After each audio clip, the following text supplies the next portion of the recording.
nothing is more important than the simple act of people getting together. Good. Could I have one more go, Lawson, please? Sorry. What?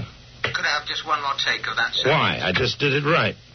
Yeah. Look, I'm not used to having more than one person in there. One more word out of you and you go. Is that clear? Yes, sir. I take directions from one person under protest. But from two, I don't sit still. Who the hell are you, anyway? No, I'm the engineer. Well, why the hell are you asking me for another one? Well, I thought there was a slight bonk, and I would just like to be safe. Jesus. What is a gonk? Do you mind telling me what that is? No, a bang from outside. A bang from outside.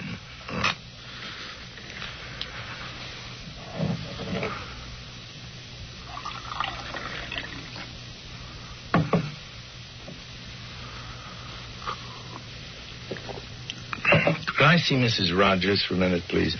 Yes, certainly.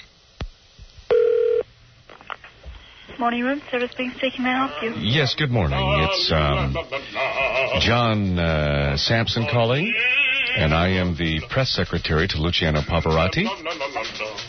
Mr. Luciano, just a moment, please. Mr. Pavarotti is staying at the hotel. We're calling you from our cellular phone from the room, Okay. and we'd like to order some room service to be picked up in a little while. Sure. You want to pick it up, or would you like us to deliver it? For security reasons, we'll send someone down to pick it up. Okay. All right, and I'd ask you to keep this quiet. No one knows that Mr. Pavarotti's staying in the hotel. We book him under a separate name. Okay. Is this just for himself? And Yes, just Mr. Pavarotti. Are you a fan at all, by the way? Yeah. Yeah. It's warming up here. We have a press conference. We have a press conference in about an hour. Okay. Excuse me for a second. What is your name, ma'am? My name is Ping. All right, Ms. Ping, we'd like some orange juice, a couple of glasses of orange juice. 2 glasses of orange juice? Yes, and do you serve tea this early in the morning? Yes, we do. Tea with honey and some lemon wedges for his voice, please. With honey and lemon? Yes, please. Particular flavor of tea? Mr. Pavarotti? Yes, I like something like a jasmine. Jasmine tea. Some jasmine tea, ma'am. All right. And pancakes with no syrup. He likes syrup, but he's not allowed to eat any because of his size. Sorry, Mr. Pavarotti. Okay. Pancakes, yes. I like to have maybe 12 pancakes for myself, and maybe something for you, Mr. Singh. Hey,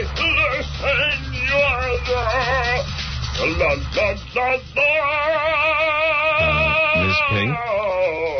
Hello, Ms. Ping? Yes? Yeah, I'm sorry about the singing. He does have to warm up for this press conference. Okay. So he wanted 12 pancakes, is that right? Please. And a pound of bacon. Yes. Do you have back bacon, Canadian back bacon? Back bacon, yes. Yeah, he loves Canadian back bacon. Right?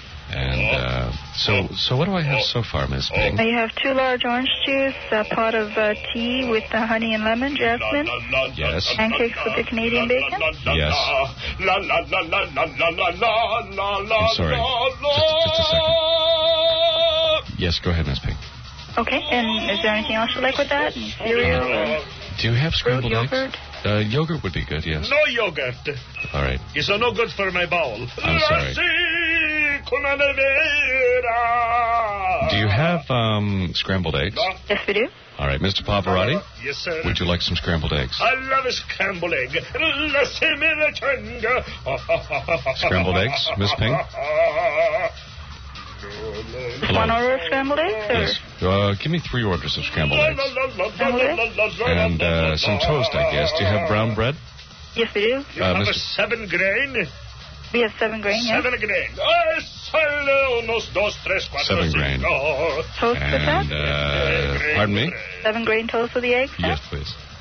All All right. Could you repeat the order to Mr. Pavarotti? He would like to sing it back to you. Okay, we have 2 large orange juice, 2 large orange juice. jasmine tea with honey and lemon. Jasmine tea with honey and lemon.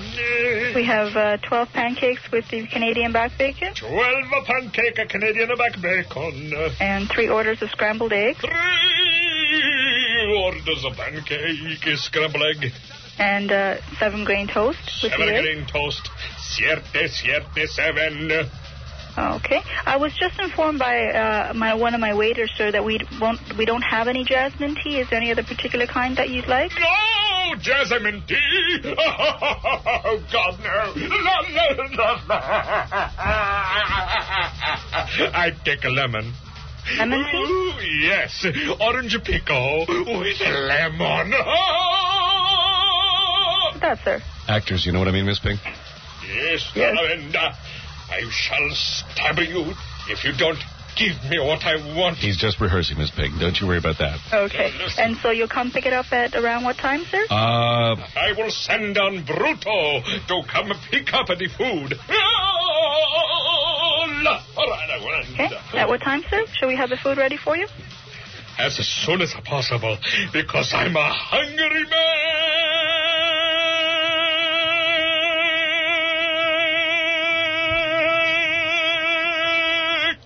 Okay, that'll be about ready in about 20 minutes to half an hour for you to come pick up then.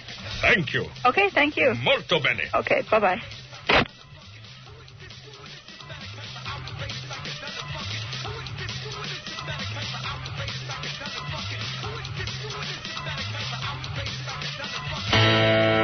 Movie like watching Vernon.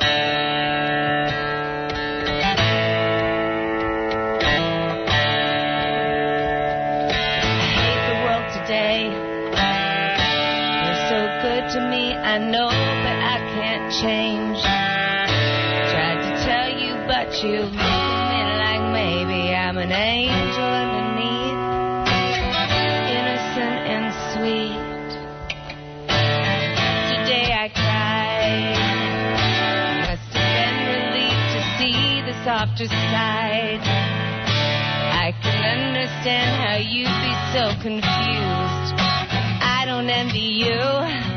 I'm a little bit of everything, all rolled into one. I'm a bitch, I'm a lover, I'm a child, I'm a mother, I'm a sinner, I'm a saint. I do not feel ashamed. I'm your hell, I'm your dream. I'm nothing in between. You know you wouldn't want it any other way. So take me as I am. This may mean you'll have to be a stronger man. Rest assured that when I start to make you nervous and I'm going to extremes, tomorrow I will change, and today won't mean a thing. I'm a bitch, I'm a lover, I'm a child, I'm a mother, I'm a sinner, I'm a saint. I do not feel ashamed. I'm your hell, I'm your dream. I'm nothing in between. You know you wouldn't want it any other way.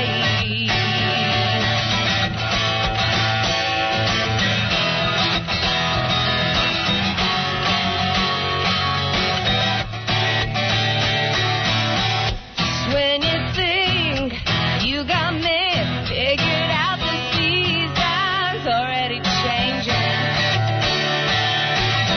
I think it's cool you do what you do, and don't try to save me.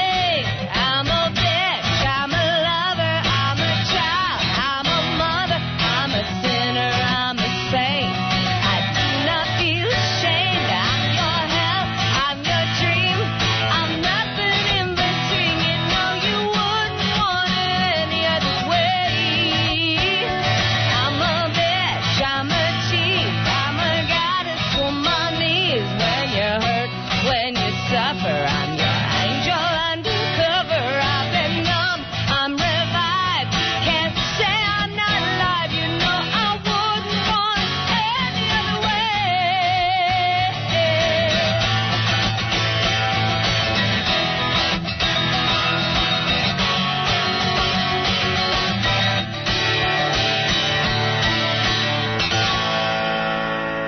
Very nice. Right. Yeah.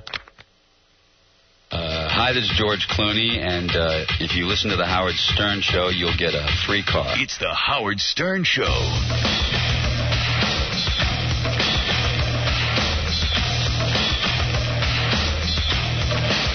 Hey now, what is this? Yeah, it is me. Wow, I almost didn't get into work this morning. I'm sure that's where Jackie the Jokeman Martlin is. Oh, Jesus. Yeah. The Long Island Expressway heading into the city. This massive truck accident. As soon as it rains, it's raining here today, and it hasn't rained in a long time. And what happens is this is like kind of a lame explanation, but the oil from the roads comes up and makes everything real slick, and then all the trucks just drive into each other because they go way too fast. Yeah, I like to watch. I say, all right, who's going to do it first? Yeah, well, this was so bad. It must have been, I got here at, I don't know, about 10 minutes ago. You're kidding. No. Jackie's not. I knew Jackie wouldn't be here because Jackie leaves his house so friggin' late. He leaves you later than you do. Yeah, he does. Which makes no sense because he's about 30 minutes away from the city. He's farther away. Yeah. He's 30 minutes more away from the city. Than you are, yeah. Yeah. He claims he leaves his house at 5 o'clock. I don't believe him. I get here in 5 minutes. So I guess John isn't here either. They're probably together. Yeah, the Bopsy twins. Maybe we should have go the other way. Neighbors. Hey, everybody, good morning. Hey, Daniel Carver movie review from the Ku Klux Klan. Oh, what's he reviewing? I don't know. That's next week. Oh, it's next week. I thought it was today. No. What's on the agenda? There's a couple of new movies opening this week. I was just reading about them. One got a good review. I only read one newspaper because I was in a rush. But one with that, it looks horrible. That Drew Barrymore movie. Ever After, did it get a good review? Hey, well, just the one, I was reading like the Daily News or something. 3.5 stars. Ugh. Can that be? I was hoping that would be bad. Yeah. Well, it looks horrible. I mean, it really looks horrible. It's like with that old English and... Really? Or something, I don't know. It looks like they've tried to change Cinderella. And that movie Basketball? Yeah. Basketball, that got a real bad review. I hope so. Basketball. Because that doesn't even sound like a good idea. No. Who bought that? It's those two guys who created South Park. Yeah. Which I guess I'm out of it because I don't find the show funny. I don't get that either. Yeah. I never got the cartoon. I just don't get it. I mean, I saw the real dirty one and I didn't get it. I don't either. And the underground one that everybody dug. I never saw that. I tried to watch it. Yeah, I don't get it. I tried to watch the TV show to see what everybody's talking about. I can't sit through it. It's not a Beavis and Butthead where you could really enjoy it. But Beavis and Butthead's high. But there are kids, I mean, that gets huge ratings, that South Park, on Comedy Central. It's the only show they got. Yeah. Yeah. They're fighting tooth and nail for that. I know. But anyway, so those two guys... So they had to make a movie? Yeah, and then they go like, well, the two stars who created South Park, they were two guys who were just hanging out in their college dormitory or something. Yeah. And no one knows who they are. They just know the cartoon voices. Right. So I think they just, created this movie, and they got that guy Jerry Zucker to direct it, the guy who made Airplane and all those cool movies. And somehow he bought into the script, and they say it's horrible. I got 2 stars. Well, I saw the previews. I said, there is no way. No way, huh? This looks bad. It's the story of 2 guys who invent a hybrid game in their driveway between basketball and baseball. Yeah. And that's it. And somehow Jenny McCarthy is in it, and... Yeah, I think they just threw everything in. Yeah, everyone... Some girls with some big breasts. Yeah, everyone but O.J. is in it. O.J. can't do those parts anymore. No, O.J. used to be in all those movies. It happens. Then there was some other movie that comes out. Negotiator. No, did that get reviewed? It got reviewed, and it wasn't getting great reviews. No? Yeah, it was sort of mixed. Oh, I know. There was one movie with Minnie Driver who we met out in Los Angeles. But what's she in? That didn't get very good reviews either. She plays a Jewess. I don't know what it is. Is that the movie, The Jewess? The Jewess, yeah. All right, now listen, we got to take a quick break, blah, blah, blah, blah, blah. Wesley Snipes is calling us today. Is calling? Yeah, he's coming in a couple of weeks, but he needs to promote something, so we said fine. I was going to say, why is he calling? We've never had him. He needs to call. He has something to promote he wants. Is that right? Yeah, let him do it. I think today is his birthday. Maybe he just wants us to say happy birthday. Yeah, maybe he wants to promote his birthday. And we got the Mike Walker game. We got to ask him about women. Wesley? Yeah, because I just saw this quote. He's now decided that, American women are one way and Asian women. He's now dating an Asian woman. Asian women are the best. I think he's always been into Asian women. No, he used to date black women. Oh, he did? Yeah. Now he's moving into the Asian. Yeah, he's gone Asian. Too much trouble. He'll be white. He'll be going white soon. Well, let's see. Let's find out. That's always the next step. You think he's working into it slowly? Oh, yeah. Please. You don't get that famous and not sample a few white women. I don't care. I didn't sample. I'm just saying he's hooked up now. I hear you. Hi, Soul Dirty Bastard. Do you want to have sex with me? Ladies, please feel free to call me at 1-800-44-STERN. Hey, Fred, stop dialing Old Dirty Bastard up. Sorry, don't get What's the matter with you? You said girls. Amazon.com. Amazon.com is the easiest way to buy books and CDs, whether you're looking for a bestseller, a chart topper, that hard-to-find book, or a not-yet-released CD. You'll find it at Amazon.com. You know, even I can use Amazon.com? Oh, it's so simple, Robin. Amazon.com has 20 times more books than a big chain superstore and 10 times more CDs than a typical music store. Let me tell you, I went to a bookstore and was looking for a certain book, couldn't find it. Then I thought about Amazon.com after you've done all these commercials, and I went home and used it. There was the book. I use it. In fact, they have more than 3 million titles, Amazon.com. I just got a book yesterday from Amazon.com. Is that right? Yeah. My book is on the way. Yeah, it shows up in the mail. Everyday savings of up to 40%, even after shipping. Amazon.com is easy on your budget. They do some real cool stuff, too. Like, if you want a book that's out of print, they'll actually go find you one that's, like, kind of, like, maybe one person read it. Is that right? A used book? Yeah, they'll clean it up for you and send it to you. Cool. Yeah, it's really kind of neat. Amazon.com. Books, music, and more. Don't miss tonight's Wild Sex Friday show when Penthouse pet Amy Lynn reenacts her infamous audition with Robert De Niro. See Amy bump and grind tonight on the world-famous E! Show. What do you think of Amy Lynn? She's one hot woman. I wish I could jump her in the sack. Oh, am I back? You are back. Oh, good. I was just listening to some funny tape. We'll play it for you later. It's we sent one of our interns out to interview Richard Simmons. It's so funny. Yeah, she. I wanted her to be here because she said it was like horrible. You know, you forget how hard it is to go interview people and ask them weird questions. I forget. Yeah, you know, because you're insulated. You know what I mean? I don't forget because I had to do it. You know what I mean? I know exactly what you mean. Yeah. I couldn't do that. She did it. She did a great job. But oh, she's here? Good, yeah. I can't wait to talk to her. We'll do that in a couple of minutes. Oh, you want to do it now? Who actually did this? Corey did it? All right, bring in Corey. Hi, Corey. Hi. And Corey's so cute and everything, you know. It's like, yeah, really adorable. Well, she could fool you. You think she's going to give you a nice interview. Yeah. Wish I was in college with Corey, to be quite honest. Gee, you know. You wish you were in college with anybody. I know. Corey is very cute. I find you very attractive, Corey, but of course, I am not allowed to act on that because... You're my boss. Yes, in a sense, yes. That's exactly right. Oh, there are a ton of reasons. That's just one of them. Yeah. Not to mention I'm married, and, you know what I mean? But forgetting all of that, just the fact that I'm an honorable man and that you are a young schoolgirl. How old are you? 20. Yeah. Oh, that's the age I date. Bill Clinton age. It's not your age. But that's the age I date, which is funny. But because you work here, I can't date you. Okay, that's the age you've always dated. I consider myself 20 years old mentally, so I should be allowed. Look at Benji. Benji, I bet you love Corey, too, right? Yeah, but you don't want you. Benji, you're getting bigger. I thought you were supposed to be losing weight. You know, if you want to get a girl, lose some weight, dude. Well, you know what he's doing also, Howard? What? Benji, I thought you had a house now, like a place to live. See the shirt Benji's wearing? Yeah. Well, yesterday or the day before, he had a donut. There's a big chocolate stain on it, so all he did was turn it inside out. Right. Well, that's okay.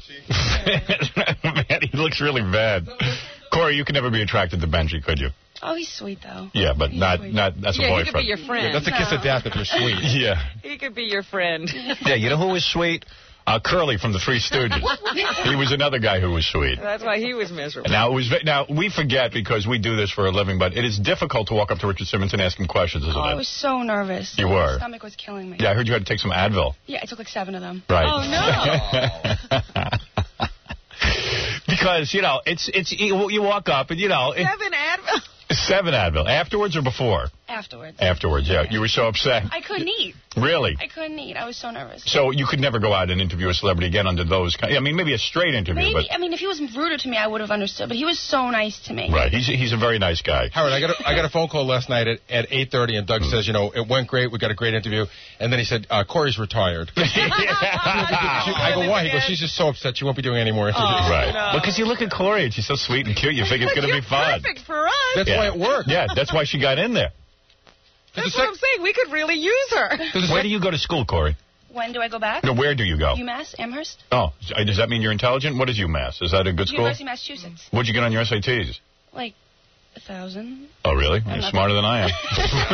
You beat me. I don't think I broke 1,000, I'll be honest with you. I've claimed on the air that I broke 1,000. I'm not sure I did. You usually don't say you. You say I didn't break it. Yeah, I don't think I did. But just barely. Yeah, I don't think I did. How close did you get? I don't know, like almost 1,000. You know what I mean? Like just a little, technicality. I say 1,000. You know, I had a friend in high school who was like a really, really good athlete, and every college in the country wanted him. Right. And then he got his SATs back. It was like a 580. Yeah, combined. who cares? Combined. Yeah, combined. I had a lot of friends in high school who were real smart. You know what I mean? Because, I hung out with a lot of nerds. There was nothing else for them to do. Yeah, a lot of geeks. And these guys had good grades, and they'd come back, they'd have 1,600, right. And I'd be like, yeah. I was like a moron. But I make more money than them now, so screw them. That's it. You know what I mean? You don't even talk to them. F them. Yeah. When they call, I take their calls. No, I do take their calls. No, I take their calls. Right. I go, how you doing, guys?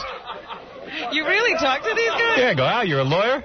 Oh, that's good. That's good. Go suck some more blood.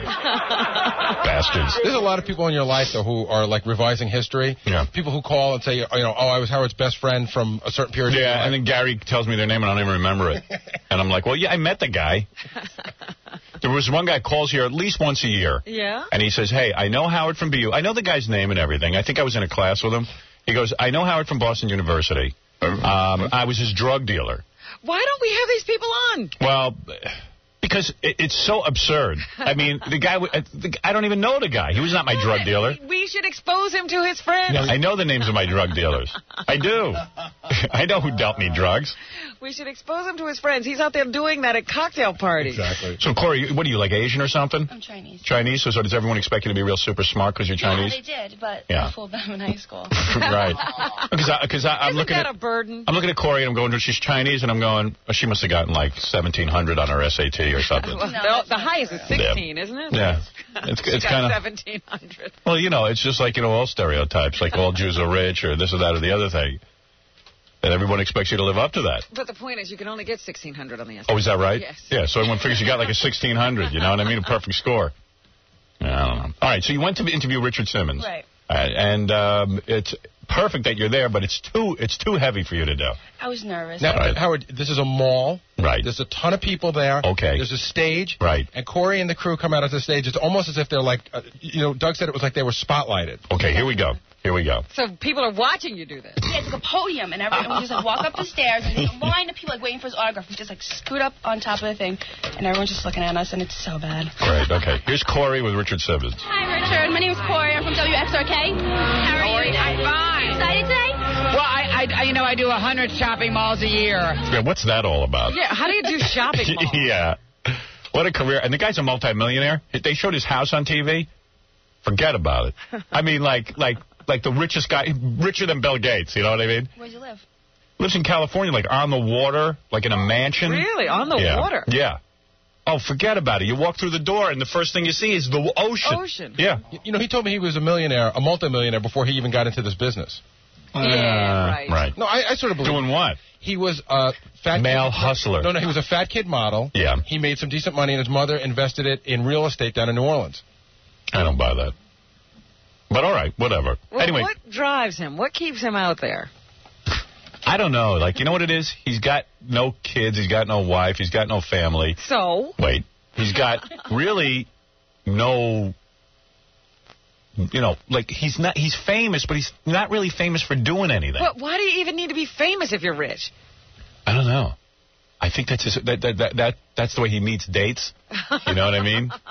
It's his whole... And you know what? His job isn't all that difficult. If you've got money, you can meet dates. But he's got a great job. It. It's like this job you could say is pressure. You got to have an audience. If I don't have an audience and I walk down the hall and Mel Karmazin sees me, he's not even going to talk to me. Right.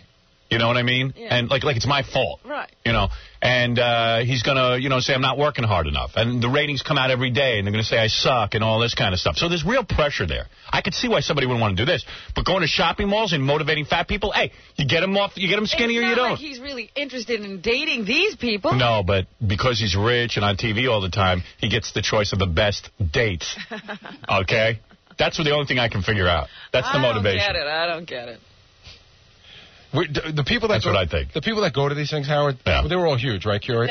Because this one woman said she needed to lose 300 pounds, and Doug and I are saying, like, we wouldn't even date anybody half the size of how much she needs to lose. Right. There was this one woman with boils, like, all over her leg. Yeah, and, like, Richard goes up and he'll, like, kiss their boils and stuff. You know what I mean? He rubs them. Yeah, he's like, I'm not afraid of you. I love what I do because everyone comes to the mall, and a lot of these people need inspiration. I will ask you a few quick questions, okay? Okay. How do you feel about doctors like Dr. Atkins who suggest we eat a high-protein diet? I believe in balance, and I also don't believe in putting up Everything's going fine. the people down. I love the music. Yeah. I believe that the body needs protein, it needs carbs, it needs fat.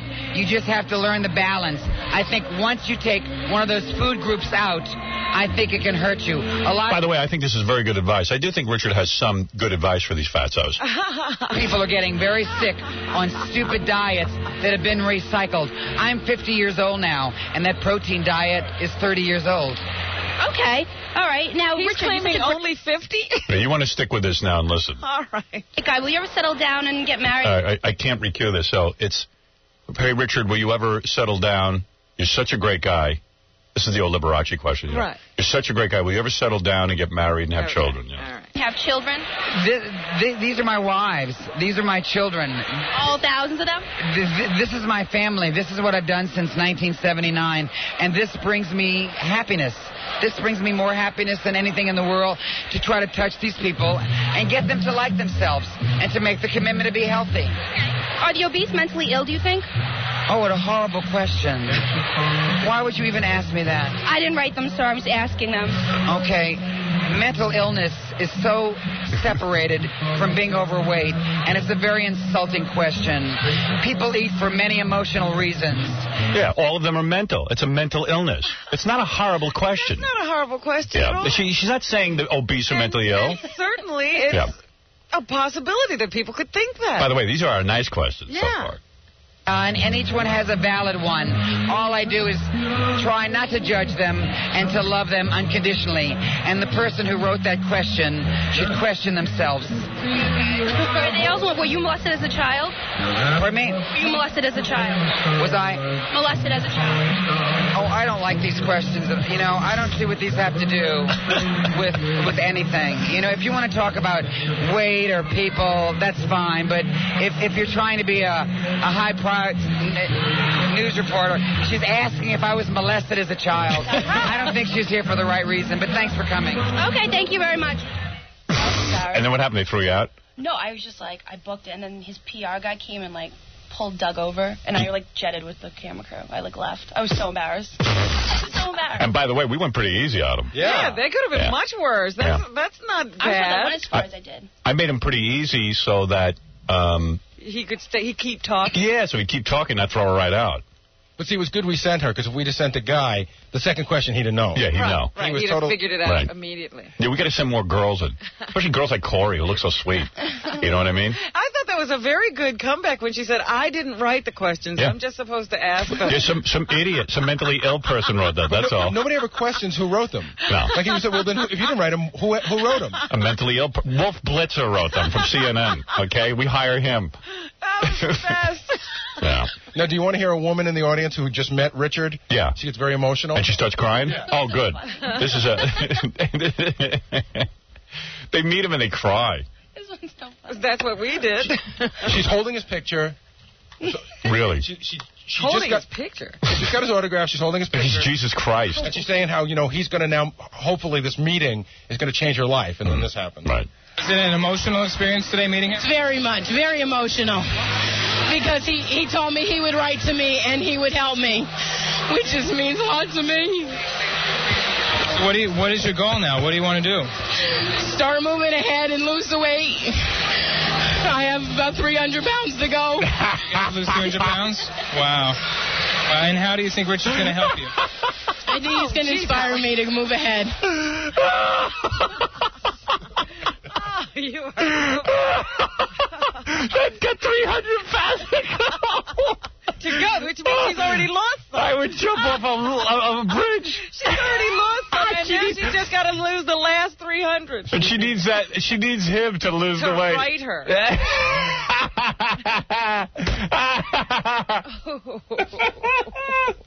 She needs Richard Simmons to help her.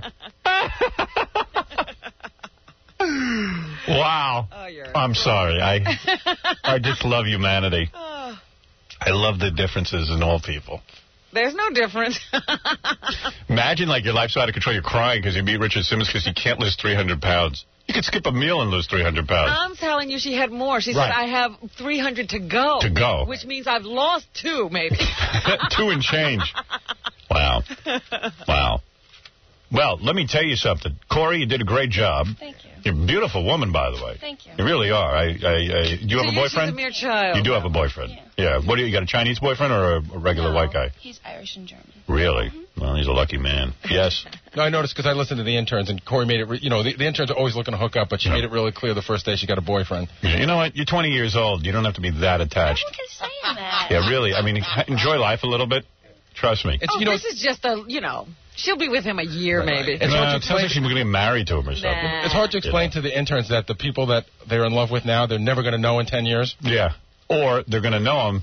And they won't want to. They're going to be in divorce court with him. It's going to be real messy. They'll be at a lawyer's office trying to get rid of him. Yeah, it's hard to explain to 20. This is one thing I've learned. It's hard to explain to a 20-year-old that there's no way, except in my case, but there's no way that you're going to really be in love with somebody, like it is now, 20 years from now. True. You know what I mean? You can't explain it. They all go out and get married. Unfortunately, they're getting married younger and younger again. They are? How come? What's going on with that? I don't know. Who knows? Very difficult. Very few people have successful marriages. You end up getting on each other's nerves.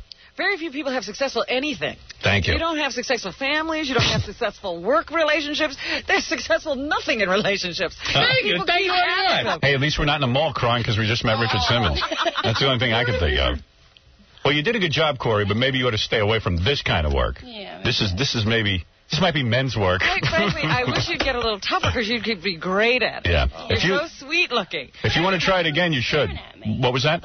Like I said, we were in the middle of the podium, and everyone was staring at us. Yeah. It was very embarrassing. Welcome to show business. I know.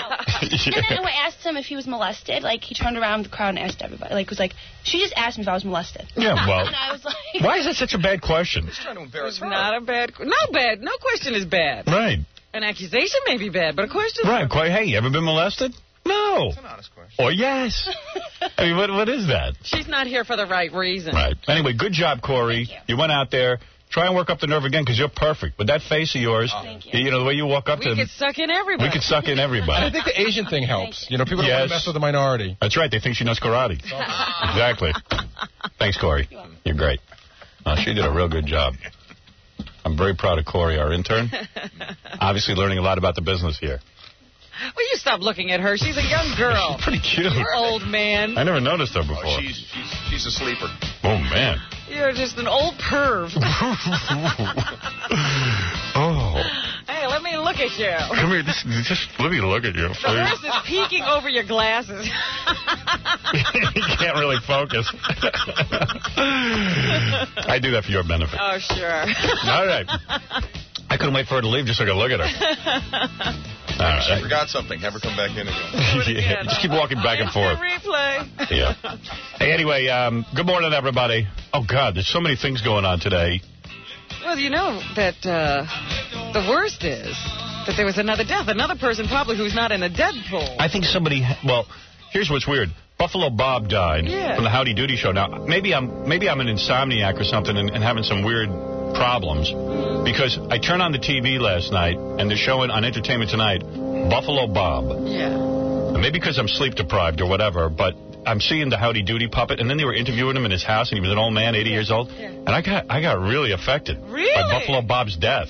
Oh, my God. And I wasn't even a big Howdy Doody guy. I don't even know Howdy Doody. My sister watched Howdy Doody. And I would just sit next to my sister on the couch. Yeah. And she would, like, run out of the room every minute. We'd both run because we were scared of that Indian or that Clarabelle or whatever the hell it was. Whatever Clarabelle was. And I don't even remember it, but I just was like, they were showing pictures of him alone in his house, 80 years old, like looking at his Howdy Doody pictures. You know what I mean? And I got really sad for the guy. I'm a little surprised. Yeah, I got really affected. You know why? Why? Because we passed on him as a guest maybe. Now, because I don't have any interest in Buffalo Bob. Right. But it's just that, like, seeing him on TV... Right. Surrounded by his Howdy Doody memorabilia. And then they show those old kinescopes of, you know, him doing his show. And you see this guy, he's young, and he's with Howdy Doody, and he's at the, you know, he's having a career, the height of his career, and now here he is, an old man, and he's staring at pictures of it. And like when I was a little kid, I figured he was on top of the world. Yeah. Meanwhile, he's a little old man dying of cancer. I don't know, it got to me. It made me feel kind of sad, like, you know, we're around the corner. We're the next ones to go. Don't start looking ahead. Right. Are you afraid you're going to be like the survivor in your family, and you'll be 80 and looking at the Channel 9 shows? Yeah. Like, I'll be sitting, like, I refuse to watch any of my old shows just for that reason. Yeah, but when you're that old, maybe that's all you do. Look at me. I was on top of my game. You know, and plus he was really sad because, like, he worked with a puppet. You know what I mean? A puppet and a clown. Yeah, I mean, it's really sad. There's a guy with a puppet and a clown and sitting around in his house in Miami, 80 years old. Probably didn't have a dime. Howdy Doody time. And he's looking at all these pictures of himself and the puppet, and he's talking about the puppet like it's a guy. And he's pissed because the puppet hasn't aged. Yeah, the puppet looks exactly the same. Yeah, and didn't he want to go around to malls and stuff and appear as Buffalo Bob Smith with the Howdy Doody puppet, and they forbid him from doing it, like the Lone Ranger is not allowed to wear his mask? I don't remember that. I think so. I don't think, because he was going to come on the show in the outfit. Yeah, but you was? Yeah, he would have worn the outfit. He wore the outfit everywhere. Yeah. I don't think he had any other clothes. Yeah. Buffalo Bob. I can't believe you were affected, because I really don't have any... You got me upset. Relation to Buffalo Bob at all. I don't either. And yet it was kind of sad just watching this guy, watching his old kinescopes when he was a young man, and I don't know, it affected me somehow. Yeah, kinescope. You won't have kinescopes, but what will they have by then? You'll be watching videotape, and that'll be in an hour. They'll be laughing at me, be in an old age home somewhere. Yeah, he sits around watching his whole videotape. Yeah, it was kind of sad, and he's sitting there playing the piano. It was kind of weird. Yeah. But the other thing is, a guy we do have in the death pool, Jed Clampett, Buddy Epson, 90 years old, was in a hospital, just released. Who has Buddy Epson? Jackie has him. All right. He just had a severe bout of bronchitis. They had and he had an operation, too. Yeah, that's right, and he's recuperating at his home in Rancho Palos Verdes. So you starting to watch? Doctors have installed a heart pacemaker, replaced Buddy's vocal cords, according to his friend Baird Jones, who curated tomorrow night's Webster Hall showing of Epson's whimsical paintings. Jones reports that the old actor Rake Thin is to begin... Let's see. Jones reports that the old actor Rake Thin, to begin with, lost 10 pounds in the hospital, but is now bulking up under the care of his wife, Dorothy, a registered nurse. He married his nurse. Of course. Yeah. What else are you going to marry at that age? Isn't that great? But they've replaced his vocal cords. Yeah. He's got a pacemaker. Is there anything original still on it? No. Hey, Jackie, you got caught in that accident, huh? Oh. The worst. There was a really wicked accident on Long Island Expressway. It really was a parking How many lot. trucks? I think it was just one, but I think it spanned. They had just started to It looked like more than one to me. Maybe by the time you got there was only one left. Yeah. Oh, and tons of cops and everything. Why don't they slow down when it's raining? I don't think it has... to market. I think that these guys are, a lot of them, I don't know about this guy, but a lot of them, are hopped up on speed. They think they're going slow. They do, so... I got to tell you, though, you got a great show. Yeah, we had fun listening, huh? We were laughing our asses. There you go. Him and John, his buddy. Hey, anyway, listen, there's so much going on. There's a couple of guys on the phone I want to get to. A guy who claims he fooled around with Chelsea Clinton at a party, and a guy who was just raped by 3 black guys in jail. Wow. And, he's in jail? Yeah. I wouldn't be talking about it. They could come back. And the whole bunch of other stuff. I am really looking forward to Monday when Billy Corgan's going to come in here. The guy from the Smashing Pumpkins, and he's going to play 2 songs acoustic. Yeah. Which is going to be cool. You're listening to a man who could cure cancer. He just doesn't feel like it. Howard Stern. Tonight, Fred the Elephant Boy has a message for all the street punks in New York City. All you punks out there, just remember, I am watching you, and I'm very angry. Fred the Elephant Boy is Elephantura. Tonight on Stern. Tonight, Fred the Elephant Boy faces his greatest challenge. You're asking yourself, did I fire 6 shots or 5? Well, in order to excite me, I kind of forgot myself. But since this is a Colt 44 Magnum, the world's most powerful handgun, and we blow your head clean off, you got to ask yourself one question. Do I feel lucky? Well, do you, punk? Jesus Christ, speak English, you moron. Fred the Elephant Boy is Elephantura. I hate all punks. I really do. Elephantura. Tonight on Stern. Elephantura. I'll be sure to watch that. That would be a great show, wouldn't it? Oh, happy day. It's Friday. And then we get the weekend, and everybody gets to sit home. And then we'll get back here on Monday. That sounds good. Life is a series of reruns. Send crap over. What is that song?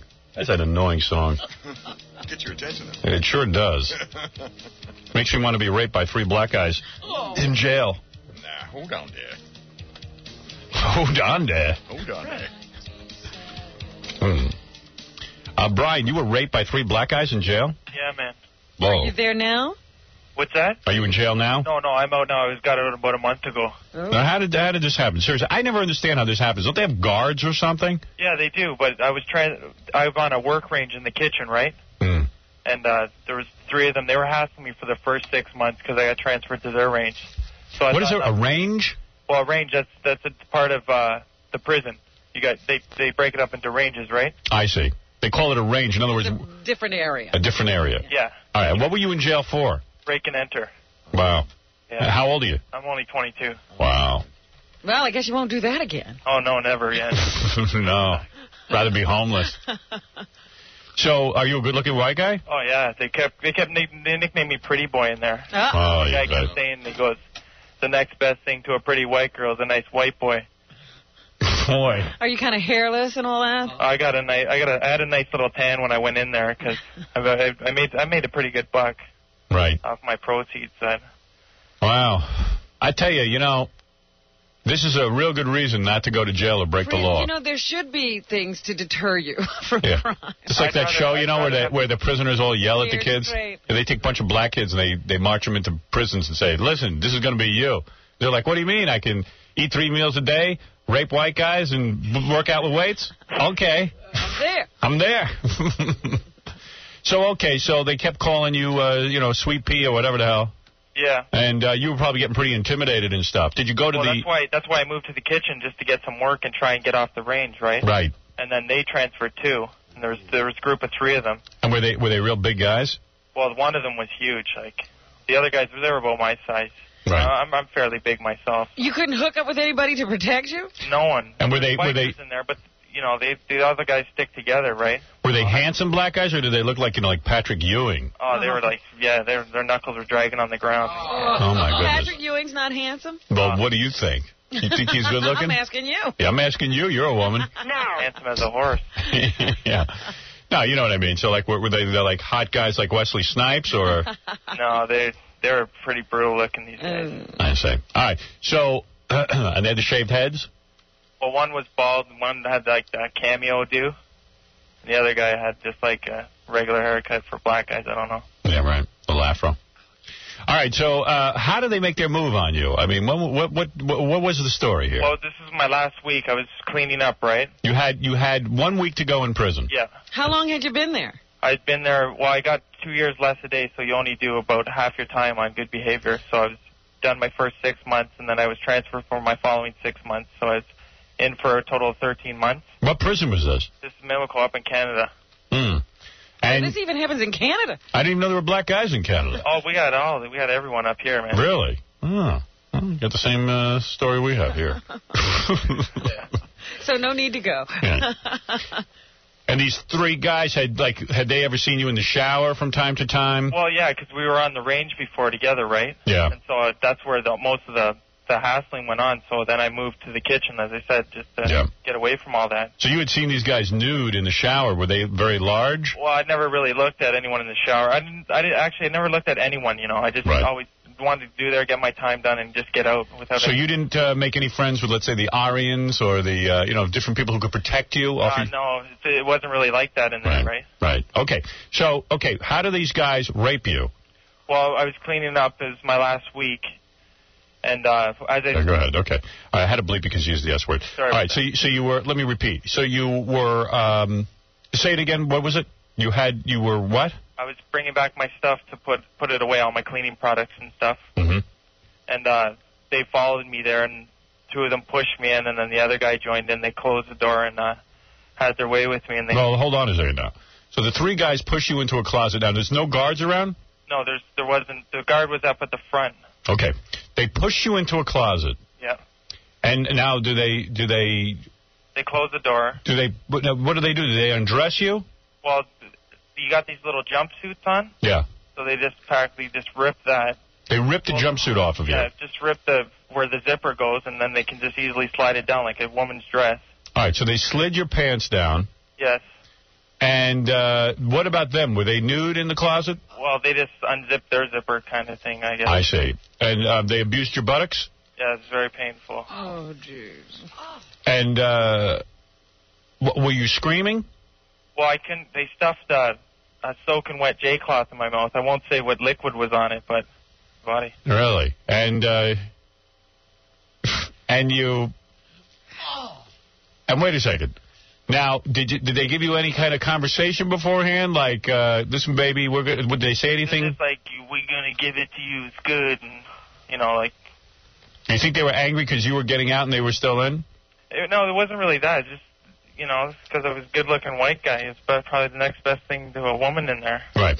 So they said, we're going to give it to you good. And each one took his turn with you. Yes. Well, one of them actually finished, and two of them just had to be very quick, so. I see. So they all finished? Well, one of them finished, I know for sure. Well, you must be very attractive to them that they finished so fast. I mean, they must have been very attracted to you. It's not like they were getting a lot anyway, Howard. Did they use a rubber? No. Oh, geez. Have you been tested for the AIDS virus? Yeah, if I got all that done when I went to the hospital range after it happened. So. Well, usually they can't test you for a couple of months after the... You should be tested again in 6 months. Oh, of course. I'm going to go randomly, so... Yeah. Now, did you tell the authorities, or you kept your mouth shut? I just kept my mouth shut. They look, I'm a criminal. They don't look at me any special treatment. So they didn't do it to you again just that one time? No, just that one time, and I guess I just put it behind me, finished my... So to speak. And and the next day when they saw you on the range, did they say anything to you? No, I wasn't on the range. He went to the hospital range, and then I was discharged from there. And when you were in the hospital, didn't they say to you in the hospital, gee, who did this to you? Well, it's like if you want to speak, you can. And if you don't, they don't ask questions. Wow. Really? Wow. So I just practically didn't say anything. Did any of these three gentlemen kiss you? No, none kissing. No kissing? No kissing involved. Did anybody rub your back while they were doing this, or was it just a pure sexual? It was pure animal-like. All right. Nobody tried to please you in any way?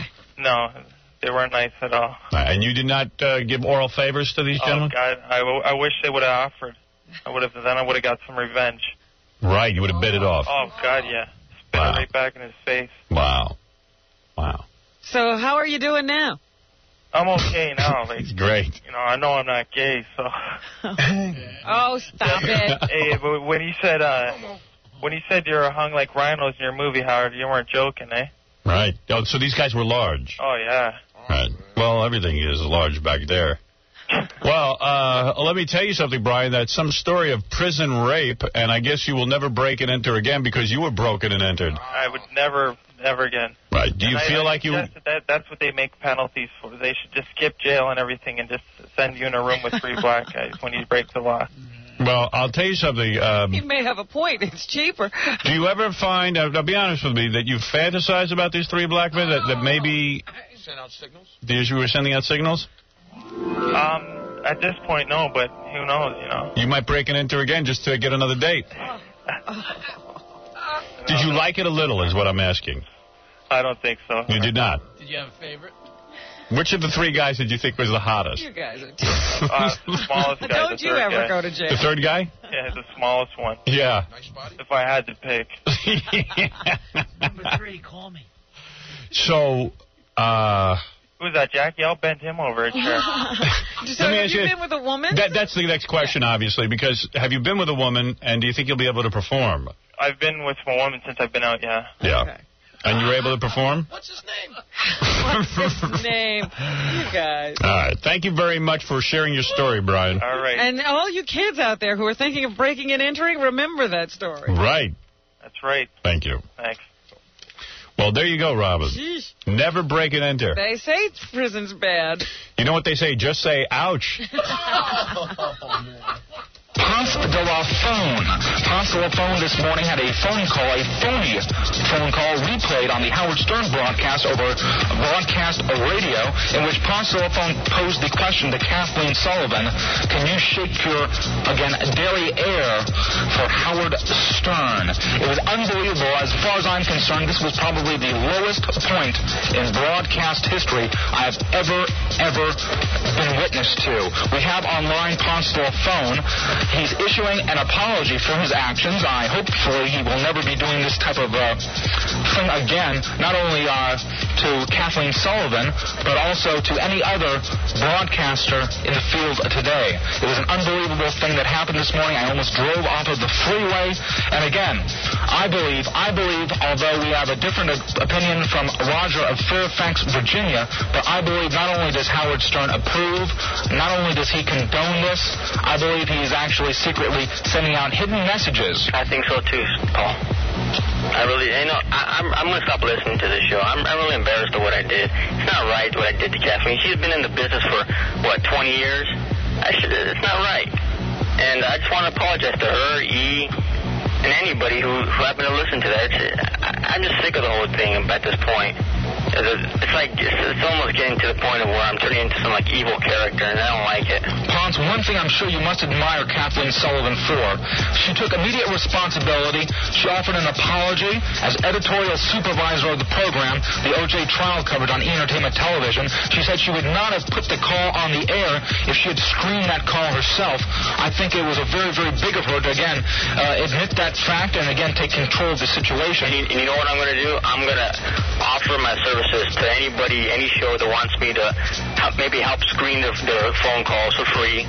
Maybe teaching the secrets of the Howard Stern callers to try to, get them from calling in. I really want to stop doing this. I think it's terrible what I did.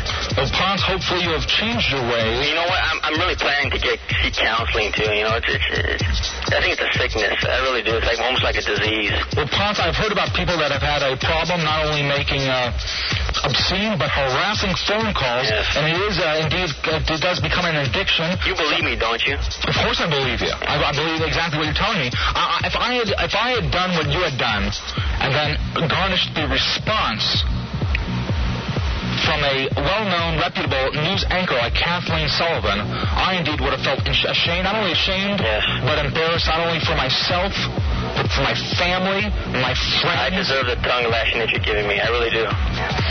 Well, Ponce, hopefully you have changed your ways. I believe you have. And you know what? It really means a lot to me that you do believe me. And the last thing I wanted to say is, can you shake your derriere for Howard Stern? Ladies and gentlemen, you have just witnessed a prank phone call by a listener of Howard Stern. A program gives out a telephone number inviting participation from the listening audience. And rather than dealing out a serious question, a concern, even a idea or topic for discussion, this gentleman, Ponce de la Phone, decides to play games. As far as I'm concerned, it was a complete waste of our time. Please accept my apology. That guy's stupider than Tom. What's the matter with him? I don't believe it. I got some new... He refers to Ponce de Lephone. Yeah, I like that. He's like, Ponce. He's calling him Ponce. Hey, listen, I've got a couple of new Ponce de Lephone phony phone calls that I'll play for you next hour. Coming soon to the Howard Stern Radio Network. Okay, let's get this guy back. Stat. I need to see my picture stat. From Michael Crichton, author of Jurassic Park and the creator of ER, comes a story about unusual heroes in unlikely places. Dinosaurs in the ER. Coming soon from Michael Crichton, author of Jurassic Park and the creator of ER. Dinosaurs in the ER. They're big, they're ugly, and they make those doctors run like hell. On the Howard Stern Radio Network. I can't wait for that.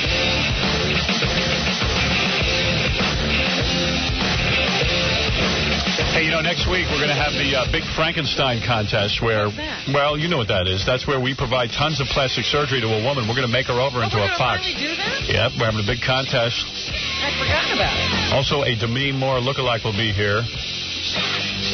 Drew Carey will be calling in coming weeks. We'll be talking to Michael J. Fox. Pamela Anderson will be here. No longer Pamela Anderson Lee. Yeah, I was going to say, who is it? And a man will get stun-gunned in the crotch right here on our show. What? Yeah. In the crotch? In the crotch, on the genitals. He will accept, I think it's something like 450 volts into the penis. Why would he do that? He wants to prove that he can do it. He's the Evel Knievel of penis. Hello, is this the Iranian embassy? Yes. Hello, this is Fart Man. We're on the radio. Yes. Are you Iranian? Yes, I am. All right. Let me tell you something. I'm always sad to see people die in a plane, but I don't think it's right that you kill our hostages. Well, let me tell you that when we are talking about the death of 290 people, it is rather inappropriate to talk about the lives of 9, but I haven't received any... A human life is a human life, and you know that it was an honest mistake on behalf of the U.S. government. Well, we don't know that it was an honest mistake. But Fartman is on the side of the United States. Okay, well... And I'm going to say this. Now get ready. And that is all I have to say about this issue. If that makes you feel better. Because it was a mistake. If that makes and it's not right to kill Americans and hold them hostage either, so you are not without blame also. You started it. We're not holding anybody hostage. You guys are too. We're not. You started it. Well, did too. If we want to go back into history, we can go back into history of years of subordination and domination of Iranian people. All right. So who knows history better than Fartman? Of course you do. You know everything better than everybody else. Because I am Fartman. And let me say something again. Because Fartman rules. I'm Fartman. If it makes you feel better. And I will be over in Iran if there's a problem with my gas. Good. God bless America. Okay. And the home of the free. Very good.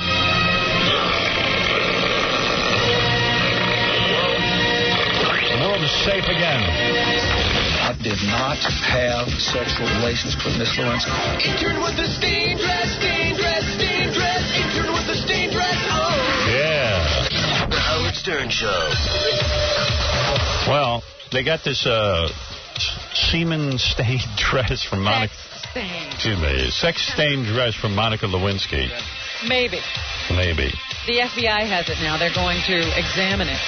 Right. That's a fun job. Imagine how weird this girl is that she's like that's her souvenir. Of course, she's a trophy collector. Her mother saved it, right? I don't know who saved it. You're kidding me. The mother saved it? I think it said on the news that her mother had it. Wouldn't it be great? Or you might have put it in her mother's house. Wouldn't it be great if they analyzed it and they found out it was yogurt? That would be cool. Yeah, something dropped off her chin all over. Hey, there's a guy on the phone says he used Ralph's advice on how to pick up a stripper and it worked. I don't even remember what his advice was. You have to be cool and talk to them like they're anybody else. I remember what he said. All right, then who cares? That's a little too vague. Gary the Retard, are you there? Hello? Wait a second. Gary the Retard. Just tonight, Howard. I'm sorry, what was that?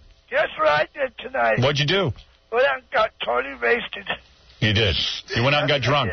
You're wasted. Yeah, I'm wasted. I went out and had some pizza and a big light pitcher of beer and sit home, drink some more whiskey and sitting home in front of my fan. It's hot and my dick's all sweaty and everything else.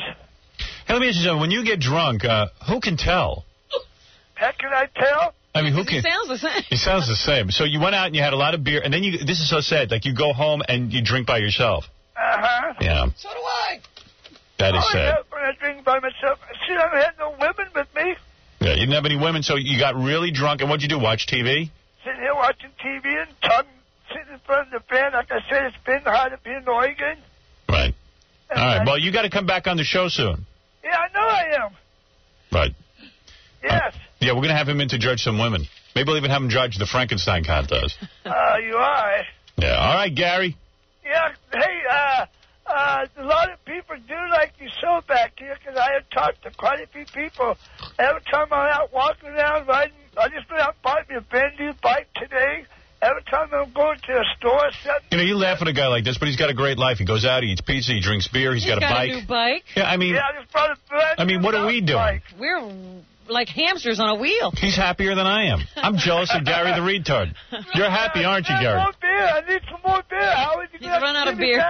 Take me to India. Do you have any? Clubs. Do you have any friends? I got a friend who's here tonight. She got totally wasted too. What do you say? He's got a friend here tonight. She got totally wasted too. There's a girl there. Oh, you had a girl with you, and you had sex? No. No. No. She's just a friend. Yeah, but he probably weighs 300 pounds. Let's see. No, Let's talk. no. She's good looking. You got her there with you now? No, she's at home. She went home, passed out in bed. Right. White girl? Hey, Howard. Was this a white girl? Yes. Wow. Hey, Howard, I want you next time you want me back there again, I want you guys to call KUFO. All right, buddy. Last time, the reason why I got this so late, because I didn't leave Albany, Oregon. Being a retard ain't so bad. I mean, like I've always thought it's a pretty good life. You get like here. Listen to this. How do you get money? Like they send you a check every month for being retarded? No. Don't you get some kind of SS something or other? No, I get money from my dad. He pays all my bills. Who does, your dad? Dad? Yeah. Oh. His dad probably gets the check. Yeah, but don't you get some kind of check? Yeah, I get some kind of check, but not very much. It goes on my rent and stuff. All right. Hey, thanks, Gary the retard. Yeah, you're gonna have to get a hold of Studded John and tell him to get a hold of KUFO. Is your dad a retard? No. Just you? What does your dad no, do? I ain't no retard. No, I ain't no retard. You are. No, I'm not. What are you? I ain't no retard. Well, what are you then? If you're not a retard. I'm a single person. Nah, there's no way you're not a retard. How come you don't have a job? Retard. Yeah, everybody gets offended by that, but, I mean, Gary's a retard, right? No, I'm not. How come you don't have a job? I had a job, but still wasn't paying me enough to work. Did you go to school, Gary? I went to school up in Salem. Yeah, you graduated? Yeah. Yeah, but it wasn't a regular high From school. high school? I went to high school in Salem. No, it's probably like a special school. Yeah, special school, but I graduated and I went out and worked. Well, of course you graduated. Everybody graduates. Yeah, but it was a special school. Even you graduate. What were the classes there? Like potholder class? No, hey, you know what? Everybody, I'm going to tell you something about the tape I had made back when I was back in New York. Everybody liked the tape. All right. Hey, listen, have you ever had your IQ measured? Yes. And what is it? I got double vision in one eye. What? Double vision in one eye. All right. So you tell you his eye test. Yeah. All right, listen, I got to go. I'll have you back on the show soon. Okay. All right, Gary the retard, everybody. You ask about IQ, he only hears I. I know. He's not the brightest bulb in the batch. I like that he doesn't think he's retarded. See, that's the whole point. I was going to say, the reason it's a great life is you don't know there's anything wrong. Ian, you're on the air. Hey, what's up? How's it going? All right. Hey, I was wondering what happened with the contest yesterday. The measuring contest. Yeah, okay, because I keep getting faxes. I guess not everybody heard it. It says, Dear Baba Booey, we didn't hear the final results of the penile measurement contest. Yeah, Could you please... everybody wants to know. Okay, I'll repeat it one more time. Fred was the biggest. He had 6.5. What do you mean? What does that mean? Are you excited? Are you kidding? Well, I thought that I was outright size. I'm nowhere near that. What are you? Dude, I think I'm coming in. Are we talking, Yeah, length. Yeah. But, like, full mast, full... Yeah. Yo, I'm about 4.5. Oh, man, I got you beat. I was second. Does he know how to measure properly? See, because everybody was measuring wrong anyway. Yeah. That's the whole point of it. Well, I mean, what's there to measure? It's from what's there to measure? Yeah, I mean, Fred was 6.5. I've always considered myself really tiny. I came in at 6. I was second. Oh, that's so bad for me, man. I know. In fact, you're smaller than anybody on the show. Yeah, guy. because Gary was 5 3/8. 5/8. He was over half. Oh, 5 5/8. Yeah. And Jackie was the smallest at 5 1/4. Oh, I lost to Jack. I was thrilled with that. That's bad. And let me tell you something. I swear I'm not lying. When I am just walking around, I don't even think I'm a half an inch. In fact, I know I'm not. I measured it. See, I'm bigger than that when I'm not. Yeah, I have a problem. Like, I would rather look good just walking around. Because most times, you want to be in a locker room with guys or... See, that's what I was asking you yesterday. This is not really the measurement you were worried about. Yeah, I'm fine. But I never thought I would beat Gary because I've seen Gary in the locker room. He's so much bigger than me. But it's absolutely true that if you start out big, you don't grow as much. Yeah, it really is the truth because I came in from behind. But you're 4.5. That's what I would have thought I was. Yeah, I'm a loser. What can I say? Practically a woman. All right. Hey, thanks, dude. Hey, guess what? I saw that Mary movie. Your movie kills that movie. Oh, something about Mary? Yeah, your movie's way better. Have you guys seen that yet? Because I know my wife went to see it the other night, and she said there was some funny parts to it. There are funny moments, but it's not a great movie. And she said it's kind of dumb, Yeah. I went to see it the second time, and I just cruised halfway through it. It got boring. Isn't Ben Stiller in that? Yes. Hey, And Chris Elliott, two of our favorite people. Let me ask you a question, okay? Ben Stiller. Yeah, Cameron Diaz was hot. Ben Stiller, like we see some rotten things about him, like we think he sucks and stuff. But Gary said that like his publicist called, and Ben Stiller is a fan of ours. And he wants to come on the show. And do what? Be interviewed. Oh, jeez.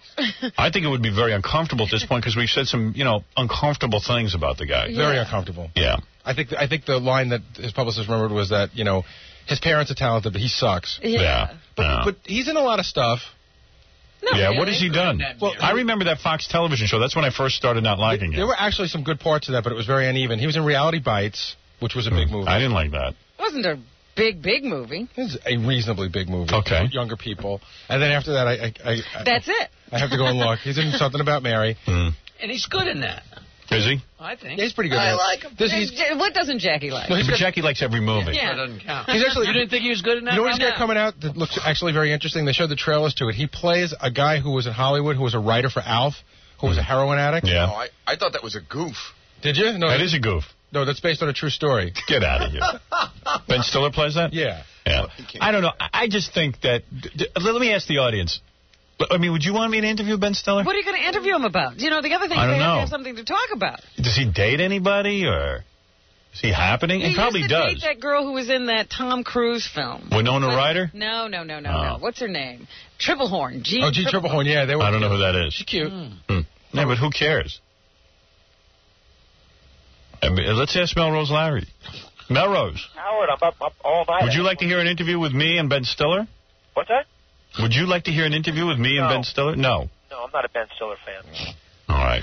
All right. Let me take an informal poll Howard, here. I promised the publicist we wouldn't do this. Oh, really? Yeah. Why are you promising things? Well, then forget it. Ask Melrose if he ever saw the guy in anything. Hey, just, you know what? This is what it really comes down to. You want me to interview Ben Stiller? Hello? Hello? Would you like to see me interview Ben Stiller? Who's this? It doesn't matter. I'm doing a survey. I'm with the Gallup poll. Yeah. Would you like to see Howard Stern interview Ben Stiller? Yeah. You would? Sure. Why?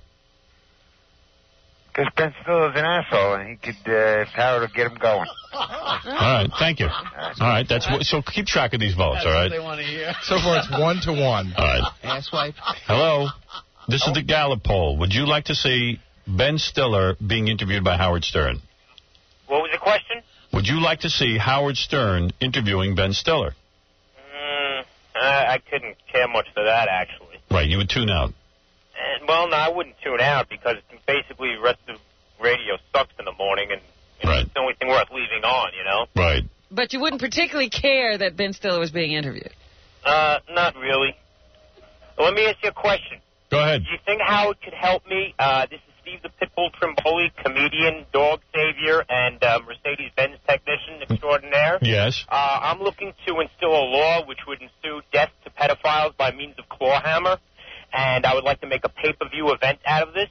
Hold on. Let me go get him. All right. What is this guy? Out of his mind? Would you like to see Howard Stern interview Ben Stiller? No, I wouldn't. Okay, thank you. Gilbert Gottfried out of there also. All right, thank you. Okay. For Gilbert. Also a vote for not having Gilbert. Would you like to see Howard Stern interview Ben Stiller? Hello? Hello? Hi. Yes, would you like to see Howard Stern interview Ben Stiller? No, not really. Okay, thank you. Okay. Would you like to see Howard Stern interview Ben Stiller? Yes. Why? I think it would be confrontational. I think he'd be a little uncomfortable. You'd be able to give him a few shots. Right. Hey, Howard. Yeah. Howard, I want to ask you a question about the measuring. Go ahead. Where'd you guys measure from? You actually put it like right up against your pelvis? Yes. Let me tell you where we measured from so guys can do this at home. Yeah. There was a kit that was sent to us that it really, it's a rule. It's a ruler. Yeah. That's all it is. Flexible ruler. It's a flexible ruler. But you don't even need a flexible ruler. Right. You don't. You just use a ruler, and what you do is you measure from the top, not underneath. From the top. You lay the ruler right on top. On top, right against the pelvis. Against the body. Right against the pelvis. All right, that gives you another inch or so. You think? Yeah. I think that's a cheat. Well, what's the difference as long as you have a measurement? Yes. As long as everybody did it the same, it's fair. Right, and you can't, push real hard against your pelvis. I mean, you got to just lay it on there. And there was no way to fold up the... Well, there is. You can cheat all you want if you want to, but, All right, thank you. All right, thanks, Howard. All right. So far, it's 2 for and 5 against. Yeah, I would say that's a no. Okay. I think it's more like he just wants to know so they don't bother him. I mean, if Ben wants to call in and plead his case, that would be fine. If he wants to call in and explain why we should interview him. Yeah, give us some information that we can interview you about. I just always think it's funny that a guy who's in the top grossing movie of the week has to call in and plead his case. Well, whatever. He had nothing to do with it. I don't care what you think is funny. He was never in the top grossing movie of the week. That's right. That was never the top grossing movie. It was never number one. Gary always makes up facts. He made up a fact that he was in a lot of big movies. And Gary goes, it's a big movie. You don't think it's a big movie? It's doing okay. How much has it made so far, Robin? Probably hasn't broken 40. No, it's almost around 40 million. That's a good movie. That's not bad. That's not bad. It's been out 3. Yeah. Hey, where's the intern who used to intern for Conan O'Brien? Sitting outside waiting to come in. Good. Let's talk to him. Come on in, my friend. He knows who he is. Who is this? This is, I think, you know what? I'm having a tough time with the guys' names this semester because there's 2 Davids, 2 Erics, but I think this is David. It's David, right? Yeah. Hey, David. What's up? So he was an intern at Conan O'Brien. He's got some funny stories. Right, David? Yep. Yeah. How you doing, man? All right. Don't be nervous. I'm not nervous. How old are you? I'm 20. You're a very handsome man. You like him too, huh? You're already more interesting than Ben Stiller. Oh. What are you, a communications major of some kind? I'm actually a writing major. Writing major. You want to be a writer? Writer of what? Comedies? Yeah, I'd like to. Right. But movies or? Like TV. Like TV? Yeah, that's easy. We know guys doing it. They're complete idiots. We know guys who don't even know how to write who do that. We had a guy who was an intern for us on the Fox show. He's one of the biggest writers in Hollywood now. 3-year deal, $5 million. It was in the trades. Yep. What's his name? Danny Zucker. He writes for Just Shoot Me. I can't stand it. And I'm telling you, he had no talent. Yeah. Right? He used to bring us mail. He used to bring us mail and do Peter Calabrese's laundry. Yeah. He thinks that you're the nicest guy in the world. Right. Because his job, he thinks this is why you're great. His job was to deliver scripts to your house, and one time you had your housekeeper make him a sandwich. Yeah, well, the guy drove all the way out to my house. I felt bad for him. I like Danny. He's a sweet guy. Yeah, I'm happy for him. Jackie isn't. I should be doing that. $5 million. I have to be very fond of Danny. Just to give you an idea, he wrote for Arsenio, Roseanne, Grace Under Fire. I mean, he's written for all the big shows. Yeah, and I'm telling you, he had no noticeable talent when we had him. I mean, I don't even think he wrote one thing. Did he, Jackie? Did he ever write anything? No. Nothing. Never submitted anything? He wasn't allowed near a pen. We didn't even want him near a pen. Can I tell you what he did when he worked for us? He had something to do with audience, getting the audience in. And the other big thing he did he was a fluffer. He was in charge of the Howard Stern dancers. Yeah, he was in charge of the Howard Stern dancers. Did he ever bang any of them? Almost all of them. Really? Good for him. That's how he was in charge. And he's not even good looking. Well, not now. He wasn't back then. He's a little short guy. How tall is Danny? 5'5"? Probably 5'6" or 5. Yeah, about 5'6". 5'6" at the most. Red hair. Benji. Yeah, he's kind of chubby. He's built like a sailor. Now he's fat. I heard he got a hot wife. Very beautiful wife. Wow. He's not fat as Benji. Really? Yeah. Oh, yeah. His weight goes up and down. Wow. Well, right now it's up. Hasn't come back down again. It's not real hard to be a writer. Like, what you do is, in these sitcoms, there's a bunch of people who all write them, so you don't really have to do anything. You just sit there in the group and act like you're doing something. Chime in every once in a while. Yeah. He had something to do with it. Enjoy. All right. So anyway, you interned on the Conan O'Brien show. How long ago was this? It was from about December until right before now. Like I see. Until, and what was it? You had trouble there or what? No, not just trouble. Just that, it was. I had high expectations for it. I thought it was gonna be, a great. It was. It was a good experience, but, You did some sucky things. So What'd you have to do? Tell me about your first day when you had to get breakfast. Yeah. No, my first day I had to get, for the producer, I had to go get Ranch One for the producer. I had to get he goes, his assistant goes, get 2 chicken fajitas, 2 salsas, and 2 sour creams. And she goes, if you get ketchup, if you get hot sauce or something, don't come back. Really? Yeah. They said it seriously? Yeah. So go over, get fajitas, get chicken sandwiches. Yeah. If you get ketchup or hot sauce. Specifically 2 salsas and 2 sour creams. And if I messed up, don't come back. Don't come back. You're gone. I'm gone. That's the first day. That was the first. I was like, Can you imagine? Who is this producer? Do these guys have any idea that you're like college kids and you got parents who are, I don't know. This is like, what is that movie, Swimming with Sharks or something? When I say sweet and low, I don't mean equal. Right. Hey, Mike Walker's on the phone. Is it time to play the game? Yeah, actually, Mark Summers is here too, but we can finish up on this. Okay, all right. So anyway, you were saying. Oh yeah. And Mike Walker will actually like to hear this. He'll probably put it in the Inquirer. Yeah, he can write it Yeah, go ahead. I think one of the worst things I've had to do was one day it was like around Christmas time and Conan had gifts for everyone and he forgot them at his apartment and I had to go all the way down to his place and his girlfriend opened the door to his apartment and I had to pick up stuff. I had to lug like 1 million presents back on the cab in the snow and crap. It is a little weird, like when you're doing an internship, when you got to start doing the guy's personal stuff. Yeah. I know, it's like I was hired to work for the show, not for him. Not to get, like, the guys... You wanted to learn about TV, not Conan's not about apartment. what his apartment looks like. Yeah, it is a little weird. But tell him the breakfast story. Yeah. Oh, yeah. One day, Conan was in before his assistant, and, the intern supervisor said, go down, get Conan a bagel, a specific breakfast and whatnot. Right. And I came back, and, we were taught not to give anything directly to Conan, give it right to his assistant. They teach you that at the intern seminar or whatever? Or the orientation. Don't give anything to Conan. Yeah. Directly. Right. Like, he's so important.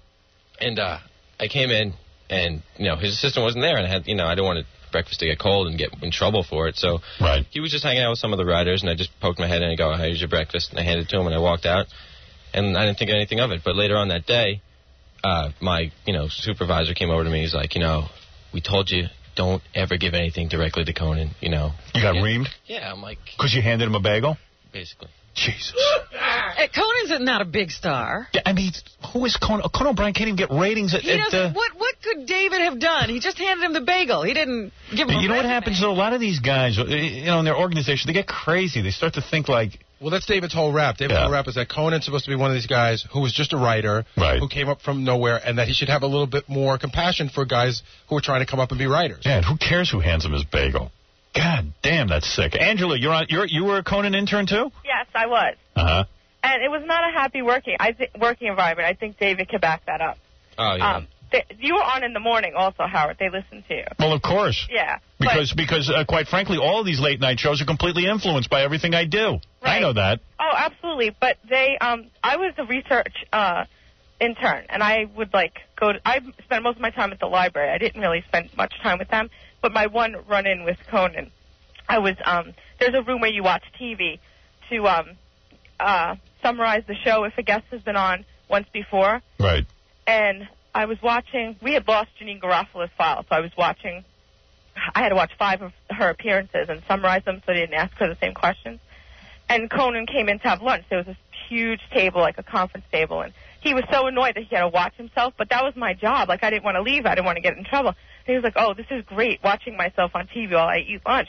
And I was so uncomfortable because there were like 25 other people in the room, but I had to do my job. Yeah. And it was just not a happy working Right. environment. Nobody was smiling or sort of pleasant. No. Like he couldn't come in and say, hey, look at this. Some kid is actually watching my show for free and logging everything for me so I don't have to pay anybody. Or if you don't want to watch yourself on TV, go eat lunch somewhere else. Doesn't he have an Right. office? Yeah, of course. Why do you have to eat lunch there? Yeah, because what do you think? He loves watching himself. He wants to be on display. Right. I became, petrified about messing up or doing it. It was like walking on eggshells. That's ridiculous. That show sucks. And now I know why the show's not fun. Yeah. It's not fun anywhere. Weren't interns there unhappy? Tell everybody how my show is a party. It is. It is a party. Don't be bad-mouthing me on some other show. Right. What show is next? The other interns used to talk to me about it because I really didn't spend much time with anyone. All right. Well, I get the drift. Thanks, Angela. Okay. Okay. This is a good semester of interns. If you want on Monday, we'll talk to the intern who accidentally broke a key off in the trunk of Geraldo's Bentley. Yeah, I like the intern who had to go out and buy Sally Jesse Raphael's hair dye. That's a great story. Mike Walker ought to talk to our interns. They got some great stories. Hey, speaking of Mike Walker, he's coming up next. And also, hey, thanks, seriously. We love hearing those stories. And don't worry about it. All your other internships will suck just as bad. I just hope you remember this when you become some big writer or you get your own late-night talk I show. will. You don't treat somebody like you. No, I mean, I plan on priding myself on that because I know what it's like to be on the other end of that. Don't worry, you'll forget. Yeah, you'll see. She wants to start making money. Yeah, wait till all the pressure hits. Yeah. You'll see. You'll be You'll like, become a wacko, too. tell these goddamn interns to get out of here. Don't do anything directly. Yeah, leave me alone. Hi, this is Flo Adams. Don't miss tonight's Wild Sex Friday show when Penthouse pet Amy Lynn reenacts her infamous audition with Robert De Niro. See Amy bump and grind tonight on the world-famous E! Show. What do you think of Amy Lynn? She's one hot woman. I wish I could jump her in a sack. Skechers? Yeah. I want to take a minute to talk about Skechers shoes. Skechers are really comfortable, stylish, durable. How do you feel about Skechers? You love them, right? Of course. You love the way they look. Yeah. And I know Jackie wears them all the time. Well, Skechers are beautiful. There's something written here. I don't even understand what it is. I'm sorry. You're trying to make it says, Skechers must be made out of the same ingredients as Viagra. Every time I wear them, I get some. If the Titanic were made as well as Skechers shoes, we would never have heard of it. What? Listen, I just like the way they look and the way they feel for comfort. Yeah, we're not trying to stay afloat in these shoes. Right. We're just walking on them. Skechers shoes and boots are favorites for back-to-school, fall wardrobe because of their styling, their comfort. That's what Skechers is all about. Skechers, Skechers. You can find them all over in better retailers everywhere. 1-800-SHOE-411. You can call if you're having trouble finding Skechers. 1-800-SHOE-411. You're listening to Howard Stern. Can you hear this? All right. We are back, and I have to remind you quickly that Jackie Penthouse Joke Page Martling has 2 filthy joke CDs, Sergeant Pecker and The Joke Man. I think you got 2 things playing at once. It's still only $12 plus $4 U.S. shipping. Also on cassette, buy 2, get 1 free. Call 1-800-323-KING. His CDs are also available in all major record stores, coast to coast on Oleo Records. For information and 3D animated jokes, visit jokeland.com. What Jesus say to the disciples at the Last Supper? Get on this side of the table. You want to be in the picture. What? All right, whatever. Do you even get that? Yeah. Oh. What does that mean? Jesus said to all of the disciples, get on this side of the table. You want to be in the picture. That's what you say at a gathering when everybody wants to be in the picture. You can't have everybody sitting around the table. Right. Everybody has to move to one side. It's like that painting. But why is that funny? It's not. Oh. It's Jackie, not even a joke. I want that joke removed from your act. All right, listen. I stand behind my jokes. Hey, This year, Lewinsky's mother, Marcia Lewis, had been holding on to the famous dress for the past several months. Oh, really? That just means, the girl stashed the dress in her house. Doesn't mean she knew it was so. Her mother had been soaked. holding on to the family. Holding on to it. Like not cleaning it. Clinging to it. Right. Maybe Monica told her. Right. You're reading into something. Told her what? Keep my dress. Don't send it to the cleaners. It's got evidence. It's got the president on it. That's a weird thing to say to your mom. They have a weird relationship. Supposedly were very close and talk about all this stuff, and her mother has a wild past. All right, bring in Mark Summers. Mark is gonna play the Mike Walker game with us. And I know what you're saying. Who is Mark Summers? That's what we're all saying. Yeah, well, he's a game show host on Nickelodeon, but I don't care about that. I cared about the fact I know that this guy. He's the Double Dare guy. Yeah. Well, not anymore, but... That's how we know him. Yeah, but I like that he's the national spokesperson for obsessive-compulsive disorder. He has I thought it? you'd like that. I like that. You have it? I have it, as you have it. It's gone. No, you can't do that. You said you cured yourself. There's no way you can cure yourself. Dude, trust me, you can. Yeah, how? Completely. I went to a guy... Let me ask you one thing, though. Sure. Do you consider that you do still obsess on things? Yes. Part of the problem? But I don't have obsessive-compulsive disorder, no. So what do you obsess on, and what's the difference? I obsess on things like, gee, is the show going all right? Normal things that people obsess on, and perhaps obsessing is not normal. Well... Thank you, Robin. Okay, You're right. but obsessive-compulsive disorder is something completely different. That is the disorder where... I know the difference. I had it. Excuse me. Let me just say one thing. You're saying very light things. There are things that you get into your head that you can't let go of. That's right. So, Robin, you're telling me he's not over it then? No, he's not over it. Yeah. All right. And now that Robin knows what's in my head, I'll explain to you what I think I'm talking about, okay? Because she's so clear on it. I've seen it. I know. Didn't you have things about your career that if you didn't do certain things, you felt your career was going to go bad? Yes. Okay. Yes. What were some of those things? Okay. What I used to suffer from for 20 years was obsessive-compulsive disorder. Mm-hmm. This was specifically when I would worry about my career, let's say, or my family, or my income or something. Intrusive thoughts. Right. I would have to literally maybe go over to this piece of wood here and tap on it 15 times. Yep. Okay? Then I would have to do things like, if I was reading a newspaper, I would have to look over the page as opposed to looking at the page like this, because that would make me greater than the newspaper. And if I was greater than the newspaper, I would be the greatest person on the planet. You kept telling yourself these things. Yeah, over and over again. And I had to do it. I physically had to read the paper like out of my corner of my eye. Then I would have to tap my foot 11 times if, let's say, if I wanted to be successful on today's show. These kinds of compulsions. There were times that, like a half hour, I couldn't get out of the bathroom because I'd have to touch my head 90 times or something like that. Literally where you're driven to that. I am telling you that I have none of that. I wake up every morning and go to sleep every night not having one of those kinds of thoughts or even feeling like I have to do anything. Most people have to go on medication, take behavior therapy. That is correct. And I am here to tell you something, my friend, and this is something I want you to take back to your obsessive-compulsive disorder place. Yeah. There's no place to take it back. Medication might make you more relaxed. It might ease up your discomfort. But that will not get rid of obsessive-compulsive disorder until you guys realize what I had to realize. It is not a chemical imbalance. It is. Serotonin in the brain. You're wrong. Wrong. You're wrong. Serotonin in you the brain. are wrong. No, you're wrong. How do you know it's serotonin in the brain? I've met with many doctors, Dr. Eric. And you know how many doctors think back pain is real? All of them. They'll operate on you. And you don't think it is? I know it isn't. Okay, so what do you think OCD is then? I'm going to throw you out of here. OCD, obsessive-compulsive disorder, is a mental distraction. The same way back pain is a mental distraction, the same way, there's a million of them. I could go through them. The point being that the only way to get rid of it completely, as I have done, is to switch it to something else, which is what he has done. I'd love to get your wife on the phone. Is to know. My wife doesn't know a thing about it. My wife didn't know I suffered from it for 20 years. I kept it completely hidden. I bet you she did, and I bet it affected your family. No, it did not affect my family. It might have affected my family, but they didn't know. They didn't know it. Your mother sounded like she was OCD. My mother is not, though. No? Believe it or not. And can't even accept the fact that I suffered from this for 20 years. But it is a mental illness.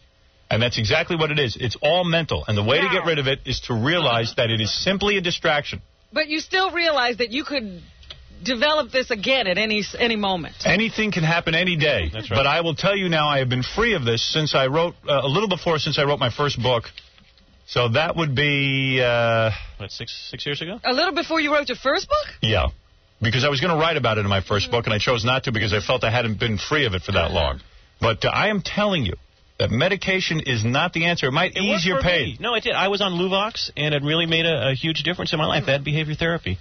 There's many medications. The point is that it's caused by incredible stress, and it's your way of dealing with stress. And if you find some other way of dealing with the stress, if it's drugs or if it's what Howard did, you get rid of it. It is not serotonin of the brain. And I don't care what you say. You can be the spokesperson. I think you're brave to be the spokesperson. That's not brave. It's the right thing to do. Why is it brave? It's brave because it is an uncomfortable thing to admit. I wouldn't admit it until I completely cured myself. I heard Howie Mandel on the show. Howie Mandel has it. I had dinner with him right after he did the show. We talked about it. And now, the problem is most people don't admit that they have it. That's right. I never admitted it. I never admitted it. Most people don't. They do it in secret. I was embarrassed, and I felt that made me weak. And I would never have told anyone about it unless I'd gotten rid of it. And I thought I'd have it for the rest of my life. I got rid of it, then I came clean. Does he have any symptoms, Robin, at all? He has, well, what he has always had is this incredible hypochondria. Yeah. And he continues to have that. Yeah. I do, and I have even more than that. I have a lot of mental problems. I now have 2 psychiatrists working on me full time. But I'm going to tell you something. I do not have OCD. Do you talk to your psychiatrist about OCD at all, ever? Yes, it comes up, and I go, wow, I talk about the fact that I had it, and it shows you how my mind reacts to things. But I am cured of it. Cured! The point is, Howard, you're not cured. I don't think he is. I always... F all of you. What do you mean I'm not cured? I'm telling you, I don't go around tapping on things. You do a lot of other things. I am not. I am cured of OCD, but I have a lot of other problems. I have 2 psychiatrists. In fact, we have to end the show today at 10:15 because I have 2 psychotherapy appointments. That's right. He doesn't have OCD. That's right. Howard. Yeah. He's obsessed with psychotherapy. I have other things. 2 related spectrums. I'm going to tap on your head in a minute. 2 related spectrums. I got to put Mike Walker on the phone. All right. Well, go ahead. Body dysmorphic disorder. You talk a lot about the size of your nose and the size of your penis. That is correct. Very similar in the same spectrum of OCD. And you have a form, I think, of Tourette's in that you just say whatever's on your mind. No, I do not have Tourette's. No, I'm talking verbally. Yeah. I'm not saying you have Tourette's, but I'm saying I am your an thought entertainer. process. I'm an entertainer. He's not like this off the air. That's right. That I would I'm worse. I want you to go in the bathroom and measure yourself. All right, let me pick up the phone. Can I ask you one question? And listen, let's play the game, and then you're going to tell us what weird things you do with your OCD. You're going to tell us. I want to know. You want to know? That's right. 6 million people have it, and there's a hotline. It's 1-800-NEWS-4-OCD. Whatever. Yeah. Cares? That ain't going to help you. All right. I read all their newsletters and everything. Did you? Yeah. Never helped. You really got all that information? Yeah, of course. Of course. Of course. You're not cured. I am cured. Mike Walker. Yeah. Where are you, buddy? I'm in Palm Beach, Howard. What a life this guy has. Every time. Do you ever go home? Yeah. Well, I didn't go home last night very early, and that's why I'm... How often do you see your wife? I'm sorry? How often do you see your wife? I see her at least several times a month. Wow. Wow, he's got the perfect marriage. Every time we talk to him, he's in another place. No, you're right, Howard. Now, what does your wife think of this? Absence makes the heart grow fonder. Does she feel that she's in a marriage with you? I mean... We've been married many, many years. But is it a real marriage? I would say that I am the perfect husband. Do you have children? Yes, of course. Lord. Do you ever see them? Yes, I see them. Of course I do. More than But I mean, I don't obsess on it. I mean, right. It's not. How many times a month do you see your children? Well, now my children are grown up, so I don't see them as often as I used to. But when they were growing up, I was there. I was there every weekend. If I was to ask you all their names, you would know their names? I remember at least 2 of my children's names. Are you separated from your wife? Justin and Wendy. What? Are you separated from your wife? No, I am not, Howard. I am I'm a husband. I've been married. My wife and I have been married over 20 years. And your wife feels it's good that you're out of the house? My wife thinks it's wonderful. She does. When I was a young journalist, when I would say, honey, I'm going to Stockholm for a week, she would say, see ya. I would come back. It would be wonderful. The sex would be terrific for 2 or 3 weeks. And she wouldn't say to you, I need to go with you? Time to go. I would say, honey, I'm going to France. Right. And it was wonderful. I'd come back. I'd bring gifts. The kids go, Daddy, Daddy. We'd jump in the sack. We would, have this terrific sex. With the kids? No, with the... Daddy, Daddy. Oh. So you're telling... Then, just about the time things... You know how it gets. So in other words, you have an unconventional marriage. I'm going to Spain. I'm going to New York. Right. You have an unconventional marriage. It's not unconventional, Howard. It is. What is wrong? Most women will not... Why do American men feel they have to be with their wife every minute? They have to take her to every party. You take your wife to scores. We've talked about that. No, I agree with you. I think that's the way marriage should be. I think that you should see each other 2 or 3 times a year. Well, I mean... But what about the kids? Seeing them every day is excessive? What is wrong with that? What is this, Tuesday, we go everywhere together. Right. Right. You never want to... You start looking alike. You start acting alike. You start wearing the same clothes. What is that? My wife and I have a very vibrant... long-term marriage. We have 2 wonderful children. Mm-hmm. and everything's been very successful. And what about on the other hand, sex? my wife is very happy when I leave the house. And what about sex? You've never had sex with anybody else but your wife during all those years. Okay, so let's play the game. All right, here we go. Okay. Well, there's a revelation. All right. This By the way, listening to you two guys with your obsessive-compulsive style, honestly, God, this is one of the funniest things you have ever done. And this is the first time, when I hang up, I am going to be listening to the show. This is terrific. Yes, thank you. The two of you, and you notice the two of you say everything in threes. Have you noticed that? Yes. When you answer, like you say, well, first let me tell you this, number one, number two, number three. See, they're still counting. I knew Robin, am I right? Mike. You want to know something? You're all nuts. Hey, listen, let's play the game. Mark Summers, by the way, will be at the Sunrise Mall in Massapequa today from 2 to 7 p.m. as the Game Show Network conducts their coast-to-coast search for a host. Mike's now doing mall shows? Yeah, we'll talk to him about that in a second, and his obsessive-compulsive disorder. We'll also talk about Les Moonves' call to you. Yes, okay. Here's what happened. All right. Last week on the Mike Walker game, Mike did an item from the National Enquirer, which, by the way, I didn't think was true. I guess that it was not true. You picked it as the false story. Mike says it's true. Mike Walker says the following. The David Letterman show has been doing poorly in the ratings. Which is true. Coming in, yes, it is. Coming in third and fourth sometimes. Almost 3 rating points. Right. And Mike has it on a very good source that they went up to Letterman, the CBS executives, and said, why don't you start looking for a sidekick? Right. With that report, it turned out that Mike claims it's true. And let me tell you something. Oh, and they also said that if he didn't pick one himself, they would appoint one for him. That's right. So after our show aired in California, which is 3 hours later, Les Moonves, the president of CBS Programming, called us and said, let me get on the air. We explained to Les that we were on a 3-hour delay. And we work for this guy. Yeah. And anyway, Les called in on Monday and said, listen, I want to categorically deny Mike Walker's report. I am saying it is absolutely false. No CBS executive would ever have the nerve to say to Letterman. And I got to tell you something. I said this to Les. I believe Mike. I asked him what he was going to say when they gave him a sidekick. Yes. The president of CBS calls you about some fakakta item. Well, he has guys who make 6 figures a week who could deal with somebody like me. They're afraid of Letterman, and they're afraid of what he's... Damn right. And I rattled some cages. Let me tell you something. Let me read you 2 items that were published, and I don't want to say that I publish things other people's publish. But here, look for sweeping changes on David Letterman's Late Show. Executive is looking for a sidekick to co-host the show in an effort to boost the ratings. Band leader Paul Schaefer will still be featured as exec feels another second band. I might liven things up. Another item in another paper, Gap 2 funny guy David Letterman's locked in a bitter battle with CBS execs. They're so panicked his late-night show's losing big in the ratings, they want him to get a sidekick to help them lure viewers back. Now, all right, let me ask you a question. I'm telling you something. I mean, to me, that Les Moonves, Gary called me. Forget about Les Moonves. Home. No, I know you get upset. You get upset when people challenge your stories, but listen. No, I'm not upset. I think it's hilarious. I think it's great. Now, listen to me. You're telling me, I want to go through this again. Yeah. That you're not just reporting this based on what you just read in these other papers. No, of course not. You're telling me that you have had conversation. Yes, with sources. With sources who are close to a CBS executive. Who are reliable, who are in the know. And do they work for CBS? In at least one case. Okay. So you had this on more than one source? Yeah, 3. And you're saying to me that if you had to go to a court of law, you could prove tomorrow that that is true. Howard, listen to me. I mean, absolutely. We play You could really prove this in court? I don't think you can. I do 3 items. Right. I do 3 items that are true, and then 1 is false. Make up. Right. To show people that truth is stranger than fiction. Right. Why is it so hard to believe? Howard, you know what 1 rating point represents, right? My friend, I'm not doubting you. I am not even doubting you. I have seen a million times you've done a story. Everyone denies it, and then a month later it's true. The second thing is, why is this so unreasonable? If you are 3 million viewers down from Jay Leno, you, Howard, as somebody in this business, and I've been in your business for a while, people are very sensitive to ratings, right? Program directors come and say, hey, man, you got to do something, Right. Ratings is not...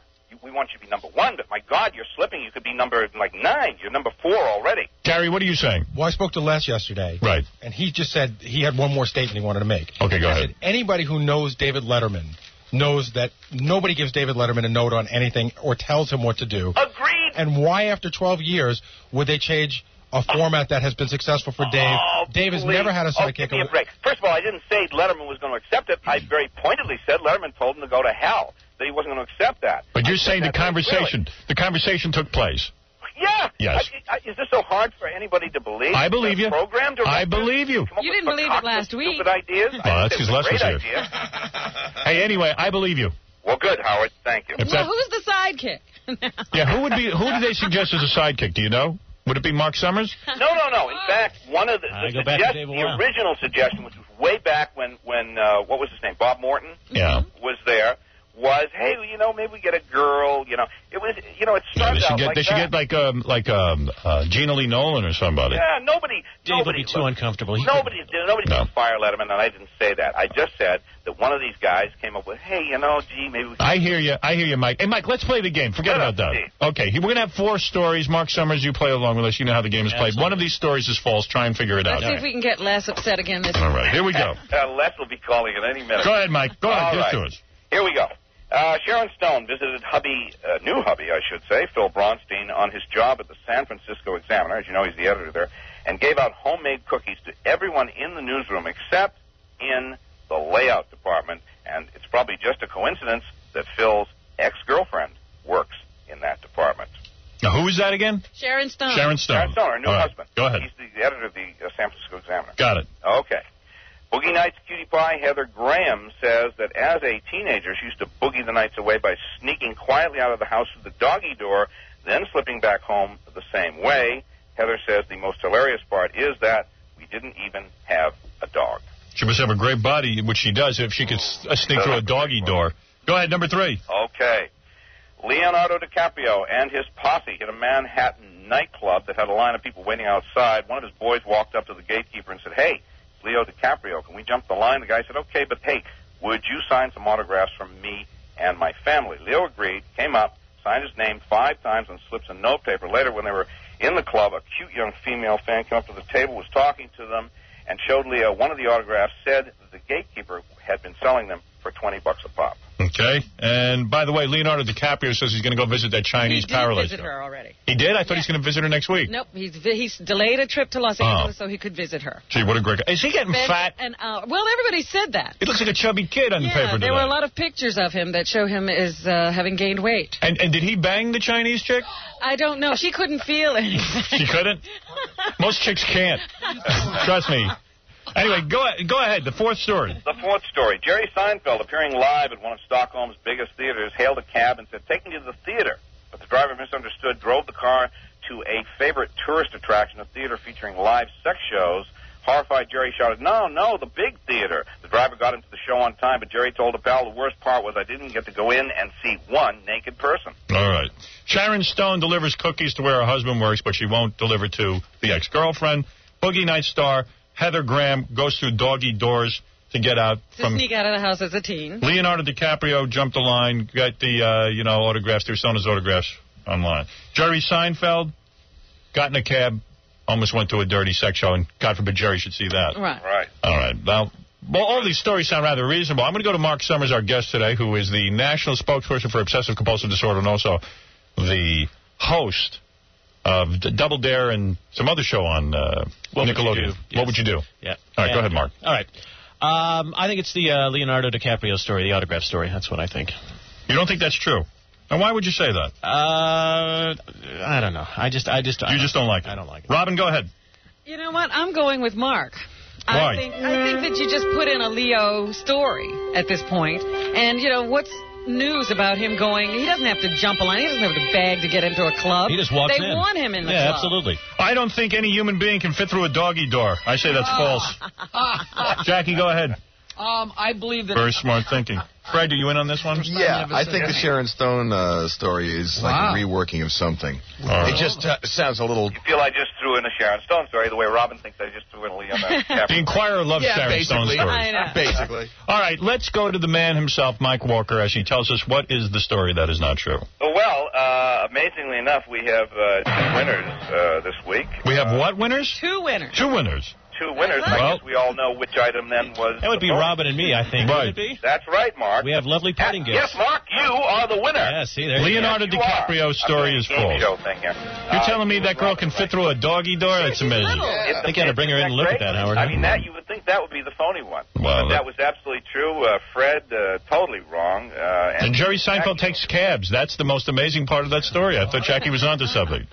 Well, you know what? It's a funny thing. This is how we do items. This is how careful we are. The editor of the paper kicked that item back to me and said, "Hey, Mike, Jerry Seinfeld takes a cab, didn't have a limo." Yeah, isn't he a billionaire? I had to say yes because he was in Stockholm. You know, have you ever been in Stockholm, Howard? No, I haven't. I haven't been anywhere. The whole damn town is about 8 blocks long. I see. And Jerry wanted to soak up some local flavor, and he was not taking limos and so forth and doing his usual entourage thing because he's mobbed the same way. And okay. Take a cab. I believe you. All right. Unless we hear from these people. 2 weeks in a row, Jerry will probably Mike. call in a minute. Mike, thank you. Thank you, Howard. Mike, the great Mike Walker, everybody. Thanks. Read the National Thank you, Enquirer. sir. Nobody wants to celebrate that I've won 2 weeks in a row. Nobody cares. Robin. Congratulations. Thank you. I think go count 50 times backwards. Oh, stop it. That's what you'll have to do. Otherwise, your career's going in the tubes. Aren't you obsessing about your CBS show coming up? No. Not at all? No, I'm not. Not nervous? Nope, not nervous at all. Let me tell you something, my friend. I have cured obsessive-compulsive disorder. I was quite honest with you. I told you what my problem was and how it manifested itself. But what about you? Let's see how brave you are. I'll tell you anything you want to know. All right, tell me what you would do. What are some of the rituals you would follow? Yeah, I'm about 80% cured because I really don't believe anybody's ever totally cured, despite what you say. I am, but go ahead. And I'm not on any medication, by the way. I'm not on 2-pack, whatever that is. No, it was Luvox, and I'm not on it anymore either. 2-pack? Right. Yeah, you're not on it either. Yeah, careful, they'll shoot you if you take that. So you don't have any more tapping or any more... I never tapped. Mine was symmetrical things. Everything had to be in a particular order on a desk. Right. I had that, too. Did you? And everything, and I couldn't work. I couldn't go to the computer. I couldn't do anything in my office until everything was in a perfect row. Right. And if somebody would walk by and just tap a paper and set it out of line, I would go crazy. I have this... Baba Booey has that, by the way. I was going to say, if you talk about somebody who has to keep their desk straight, that's Baba Booey. Baba Booey. Well, everybody's got a touch of this. It's a matter of how much it affects. I got to tell you something. I had it so much worse than you. I mean, it sounds like it. I mean, so bad that I couldn't read a book for years. You would have to read the same paragraph over and over again, start at the top of the page, look at the page a certain way, put my finger on a sentence a certain way. Do your kids have any signs of this? Because it's hereditary, you know? No, it is not hereditary. Yes. It is. They don't have the pressured life that I had. They will not have it. And it's not about the pressure. It's about pressure and how you react to it. It is not in the genes. You are wrong. It is not genetic. You are the national spokesperson for obsessive-compulsive disorder, and you have no clue about what you're talking about. All righty. I'm telling you. He's listening to some experts. I don't care. There are experts on everything. No, and I'm just saying that's why he's saying. Well, where do you get your information, Howard? I get my information from the first-hand source, me. I had it, and I was cured by Dr. John Sarno of back pain and obsessive-compulsive disorder. What kind of doctor is he? He's a medical doctor. Okay, and he cured us? The Rusk Institute. Really? A genius. He's a genius. Yeah. I wish you would get to the rest of your problem. He's way smarter than you, and way smarter than me. And way smarter than me, which is hard to believe. He cure him completely. He cured me. other stuff I had to do. Not OCD, but all your other stuff. He cured me. I had fringe on rugs that I would have to straighten all the time. Tell me about it. Yeah, you did that as well? Not rugs, but I had things that had to be straightened, When did pencils. you have to have your desk straight? No, I didn't have the things on my desk had to be in an order. In fact, you would look at my desk and say, God what a mess. But I used to be able to walk in a room and tell if somebody had been at my desk. Oh, yeah. Because I had the whole order memorized. Or if somebody had been in your closet or somebody... I would know. You would know right away. I would know to this day. I'd be a great detective because I could look at a room and know that somebody's touched something. All right, Sherlock Holmes. I'm telling you. So how long do you feel you've been cured? I would say it's going on, what do we figure, Robin, when I wrote my first... Your first book was, what, 5 years ago? I've been 5 or 6 years. I have not had a trace of it. Get Allison on the phone. I'd love to get her on the phone. She didn't know when I had it. How could she not know? Because if you lived with me, you wouldn't look either. I'll tell you, Mark. I'll tell you how she couldn't know. How's He that? didn't have it that bad. Oh, I had it 10 times worse than Mark. He always says that, but nobody saw it, Howard. So how can you Did prove people see it in you? Well, yes. I was the eccentric. I used to do whacked out things. Yeah, but no one knew you had obsessive-compulsive disorder. You kept it a secret, didn't you? Absolutely. You hide it. Right, You of hide course. it. Do you let people in your house? Well, yeah, I got a family and a wife. Yeah, but do you enjoy people? I'm talking about, company. Okay, as a matter of fact, you hated that. I hardly have people in my house. Yeah. That's something that bothers my wife. I don't like to have people in the house. But your family's there all the time. Well, them I gotta have. No, I know, That's but what I'm saying. They're always if Allison said I want to have 30 people over for a party, very rarely happened. So he still got it, right? He still got it. No. I do not. Why would I lie about it? 1-800 News for OCD if you have. You're out of your mind. You know what? I never liked you. You never liked me? No, I didn't. Why was that? That Double Dare show. I don't know. It disturbs me that you dump crap on children. It really that show is pretty wild. What do? You take the kids on the show and you dump garbage on them. Well, was that your idea? No, I wish it was. I wouldn't be sitting here right now with you. Really? Yeah. I mean, the guy who created that made a lot of money? Well, 4 people created it, and they worked for Nickelodeon at the time. But I used to, let me kiss your asses for 2 seconds. Please do. I used to listen to you in Philadelphia when we started the show in '88. And you originally taped Double Dare in Philadelphia. WHYY in Philadelphia. Right. And I listen to you all the time. My son and I listen to you. It's a bonding thing. I think you're hysterical. The bit you did last Friday with that woman who called, and your comments was Howard Stern at his most brilliant. A lot of people like that. That was pee in your pants. I was driving to work. Really? And I never know that. Oh, my God. That's when you're the best. When you do that stuff and you make the comments, Thank you. Well, you know what I'm doing? I'm going to play back your interview and I'm going to comment over it. And I bet it'll be great. Okay. And you say you go way back with Letterman? How is that? Are you stand-up both comic? from Indiana. I started in radio in Elwood, Indiana, WBMP on weekends, 6 to 11. And when I left, Letterman took my place. As the weatherman? No. This is when he was doing radio. DJ. This is before WLWI when he was doing weather there. Right. I've known Dave for a long time. So you were a DJ who played music and stuff? Absolutely. And Dave was a DJ who played music? Dave was a DJ, and he also did talk radio in Indianapolis. Do you have any tapes of that? No, I was a long time ago. That was, Was he a good disc jockey? Dave's sense of humor hasn't changed. He always was very funny. He used to do. So he had low ratings back then and low ratings now. Whoa, wait a minute. But he's peculiar. I used to work at Comedy Store with Dave 100 years ago, and, he could be your best friend. We played racquetball. And then I had a situation where he used to watch Double Dare all the time. It was very culty. I used to go up to the show and hang, and he would talk and be my best friend. Right. I was doing a personal appearance in Phoenix a few years back, and he was sitting at the table with his girlfriend and race driver Bobby Rahal and somebody else, and I was with some people from MTV, and they said, well, Dave, why don't you introduce us? I said, he hates that. I just want to do it. They said, go ahead. And I went up, and I said, hey, Dave, how you doing? He looked at me, he said, who are you? No. Yeah. I said, really? Dave. And you were racquetball players together? I said, Dave, it's Mark. Mark who? Wow. So what do you think was going on? Do you think he really didn't recognize you, or do you think he didn't want to be bothered by you? I think when he sees people out of context, Dave lives in this narrow little world. Yeah. And I think when he sees me at the studio or sees me at the Comedy Store or some place that we've, So that's a very embarrassing moment for you because here you know Dave. People are saying, I thought you said you knew him and all this stuff. And he said, well, what are you doing here? And I was pissed at that point. I said, what the hell are you doing here? Yeah. And it just got ugly. It just, Wow. It was very strange. And then a friend of mine wanted to go to the show about 6 weeks later. Yeah. And this sounds like Jackie's life story, by the way. You can't always being denied. Yeah. Right. Oh, I don't care about that. Yeah, right. But I wanted to get this friend into the show, and his deal about you can't sit in the audience or whatever. That's very true. I've actually performed on the show and said I want some friends to have tickets, and he will not give them. Yeah, and I don't understand that hang-up about if I know you're in the audience, I don't perform the same way, and it reminds me of my comedy club years. And are you claiming that Dave has OCD? I have a feeling that I think he does. I hear rituals that he does before he goes on stage. For example? Touching lights, and you can't talk to him, and how many steps he has to take before he gets in the studio. Oh, then he's got it. Yeah. Then he's got it. But, he's an interesting man. Surprisingly, when I suffered from OCD, I never... Stop it. I never, ever... Jesus Christ, you just don't know when to lay back. Don't get upset. I'm going to go over and tap on your head, I said. No, when I had it, it used to interfere with my radio job in some ways when I was a disc jockey. The reason I hated spinning records is because when I took the records out of the jacket, it would take me a half hour, but I'd have to accelerate all the rituals, and then to get the record back in would be... I would leave all the records. Ask Fred. He used to work with me back then. They'd be all over the floor, and I was hoping that Fred would put some of them away because it would take me hours to put away the records. Right. Hours. And, it was relentless. It was relentless. And I wonder sometimes, but things went along, and I was able to do radio and always function. Sometimes it would slip in during commercials. When I had to read a live commercial, sometimes I'd have to reread a sentence or I'd have to mention a number in the sentence. I heard you say this before. Yes, but I got very good at it. But I think people who have OCD, it's not necessarily a negative thing. It's a positive thing. Generally, somebody who's a CEO in that corner office probably has a trace of this, and that's what drives you. I always feel that part of the reason of my success is because of, I always... No, it has nothing to do with it. I'm telling you, it is such a painful thing.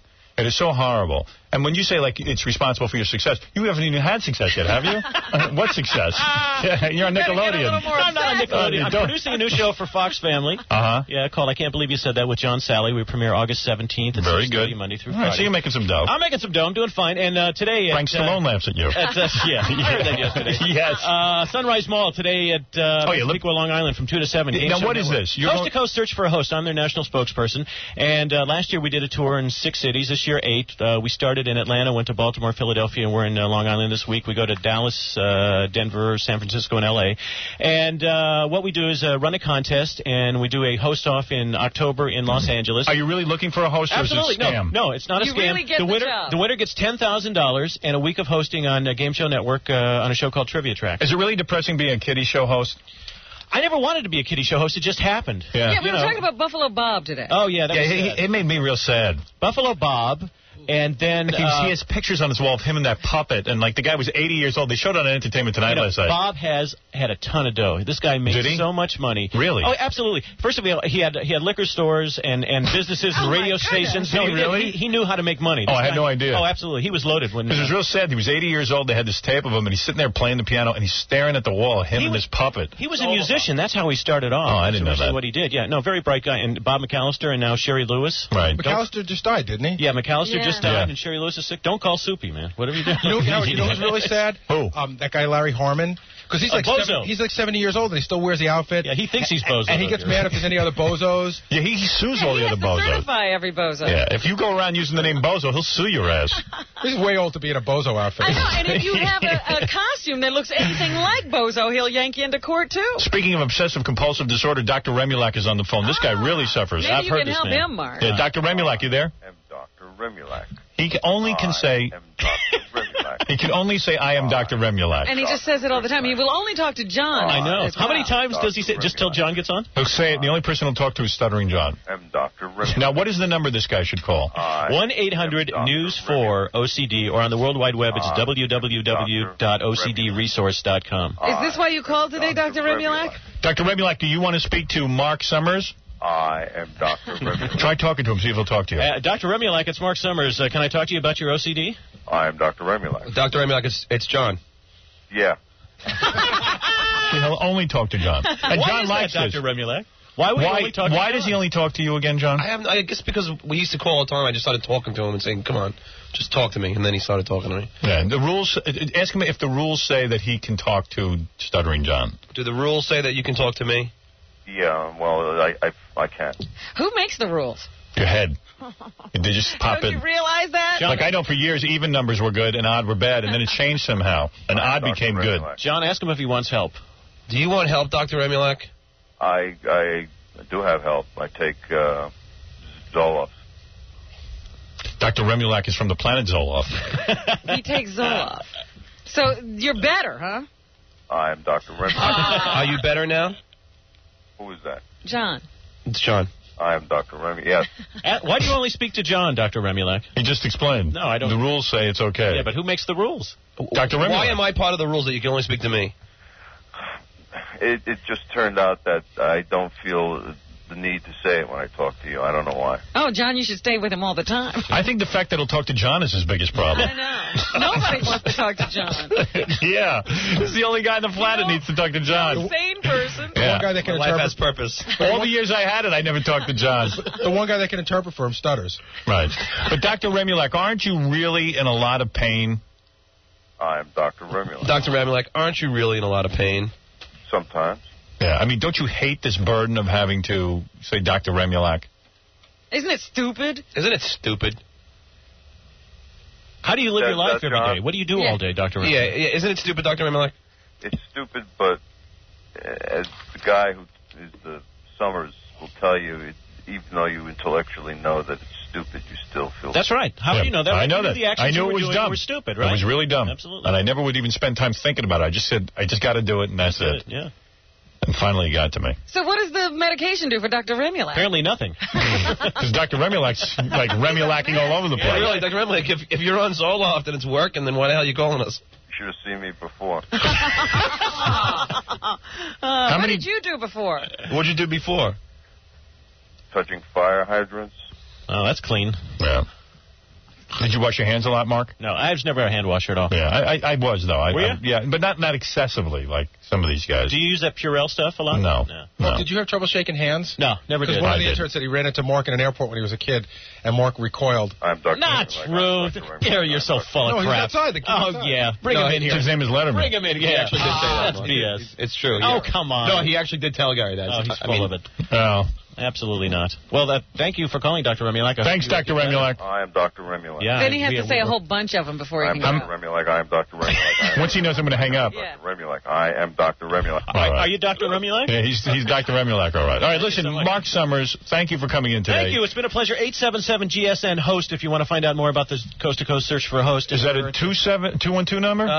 Just says 877. I have no idea. 1-877-GSN-HOST. Today we're at the Sunrise Mall in Massapequa from 2 to 7. $10,000 prize, trip to Los Angeles, host a week of Trivia Track on Game Show Network. And I brought you some goodies here, Howard. From Thank you, Mark. Thank you. Appreciate it. Yeah, thank you. Mark Summers with the Game Show Network now. Now you two try to shake hands with each other. I'll shake hands with him in a minute. I can't.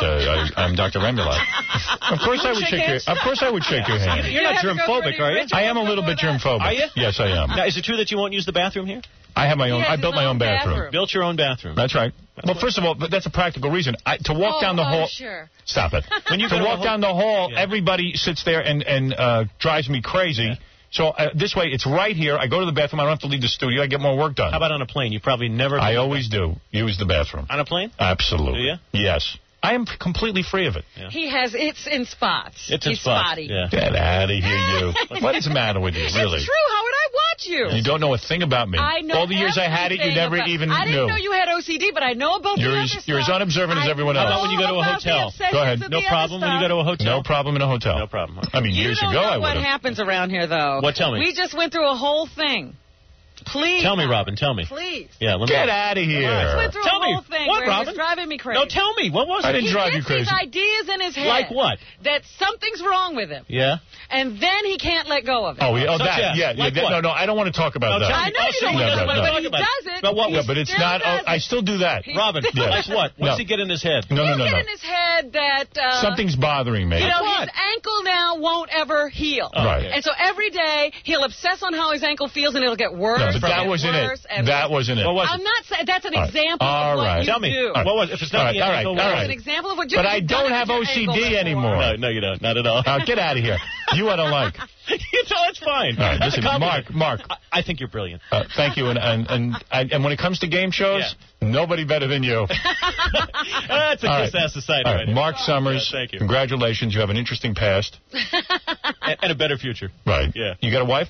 Absolutely. Been married 24 years. You got kids? I've got 2, 15 and 18 years old. Yeah, and they see you running around touching things? Do your children have it? No, not at all. How come you asked Howard? But they thought I was always a little strange. You know? Really? Yeah. And you'd say I have OCD? Or no, I didn't know what the hell I had. I didn't find out I had this till like 3 years ago. I was hosting a talk show and I was doing the research and I went, oh my God, all these whacked out things I've been doing all these years, it has a name. Oh, really? Yeah, that's it. A lot of people don't even realize that the actions they're doing. So you only went on this medication 3 years ago? Yeah. Really? Yeah, absolutely. And I've been off it about 4 or 5 months. Yeah. Okay. Yeah, all right, well, there you go. Thank you, guys. All right. Hey, Mark, thanks. And everyone go see Mark today at the Sunrise Mall in Massapequa from 2 to 7 p.m. Game Show Network. All right. Game Show Network.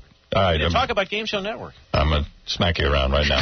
Let's listen to a Howard Stern fan make a phony phone call to Prince Charles. I'm going to stop you there. I'm so sorry. I can just squeeze in one more caller. In London. Hello. Hello.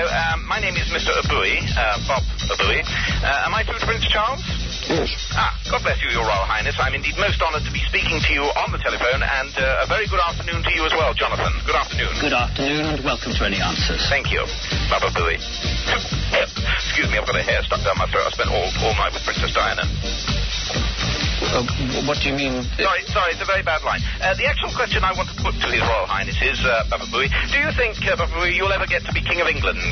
Yes, absolutely. Right. Well, I believe very strongly that the House of Windsor and your throne will be challenged by an under-endowed American gentleman very, very soon. That's my theory. When you say very soon, what do you mean? Well, I say very soon, and I speak with some authority. I am an Earl and an OBE. That makes me an earlobe.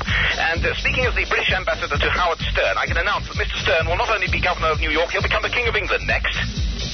What makes you say that? I mean, if you look, for instance... Baba Booey makes me say it. Baba Booey, Princess Diana screws the Elephant Man with the Queen Mother watching, and they do it with cork. Rupert Taverner from just outside Aldershot, Hampshire. Hello, Jonathan and your Royal Highness. I'd just like to say that I thought that last caller was an absolute disgrace. And do calls like that upset you? No, that sort of question, is very much... You can't avoid it with something of this unfortunate nature. People like that are a nuisance. My question is, why don't you stick your head up a dead bear's you big-eared git?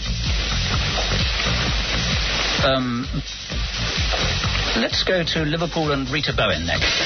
Big-eared douchebag says what? Yes, absolutely. You're listening to The Howard Stern Show.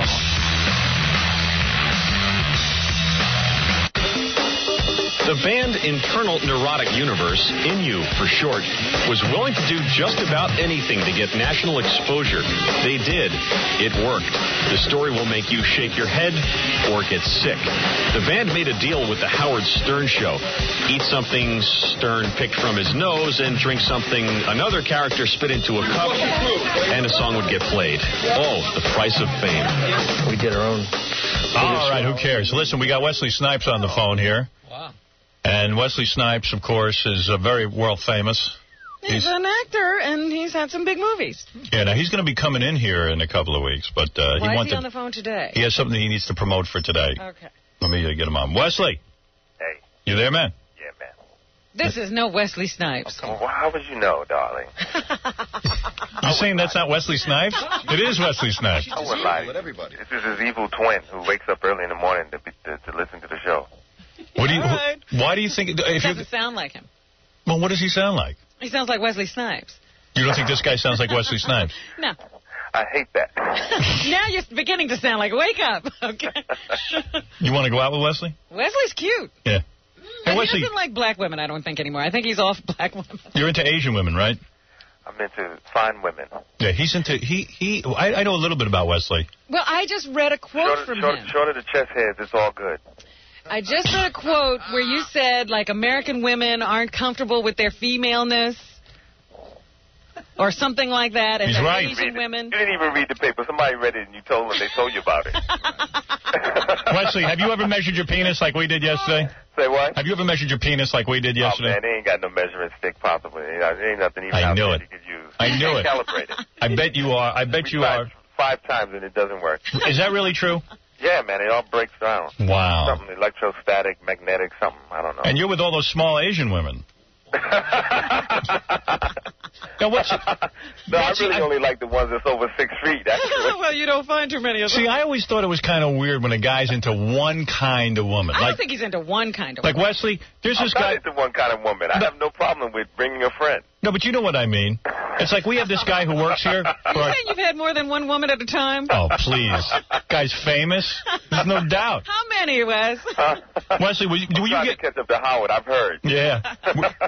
I'm sure you've caught up to me. I bypassed you long ago. What was it now, Howard? About 2,700? Yeah, well, he's in bed now with 5 women. What do you think of that? I wouldn't be surprised. Wesley, you have a woman there with you now? No, man, I don't. You're solo today? Yeah, man. No kidding. Yeah. And what's your deal? You dating some Asian chick now? Huh? You dating an Asian chick? Yeah, kind of, yeah, sort of, yeah. I've never had that. You never had that? Like, there's a guy who works for our E! Show, and he's a Marine. And he's totally into Asian chicks? Yeah. Who? This guy Gump who works for us? Eric, I mean. And he only raps to Asian girls. Why is that? Yeah, like why? Why is that? Yeah, answer the question, Wesley. Yeah, why is that? I don't know, because it's not me.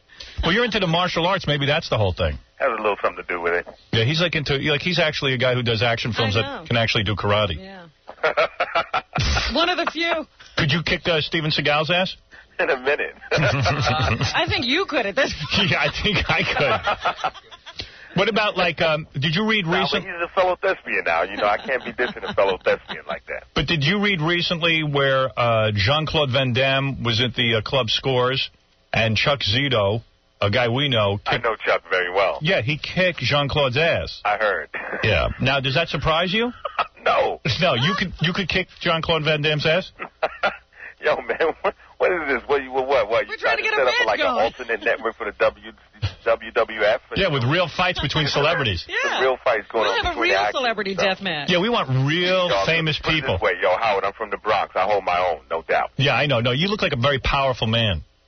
I mean, you look very strong. Yeah, man. No, seriously, he does, doesn't he?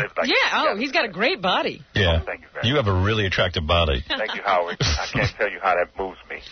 Now, Wesley, the reason you're calling, I know you're coming in a couple of weeks. Yeah, man, for the first time. Yeah, we're looking very much forward to it. Thank you. I've called you a number of times, and I appreciate returning the phone call this time. That's really We haven't returned your phone call.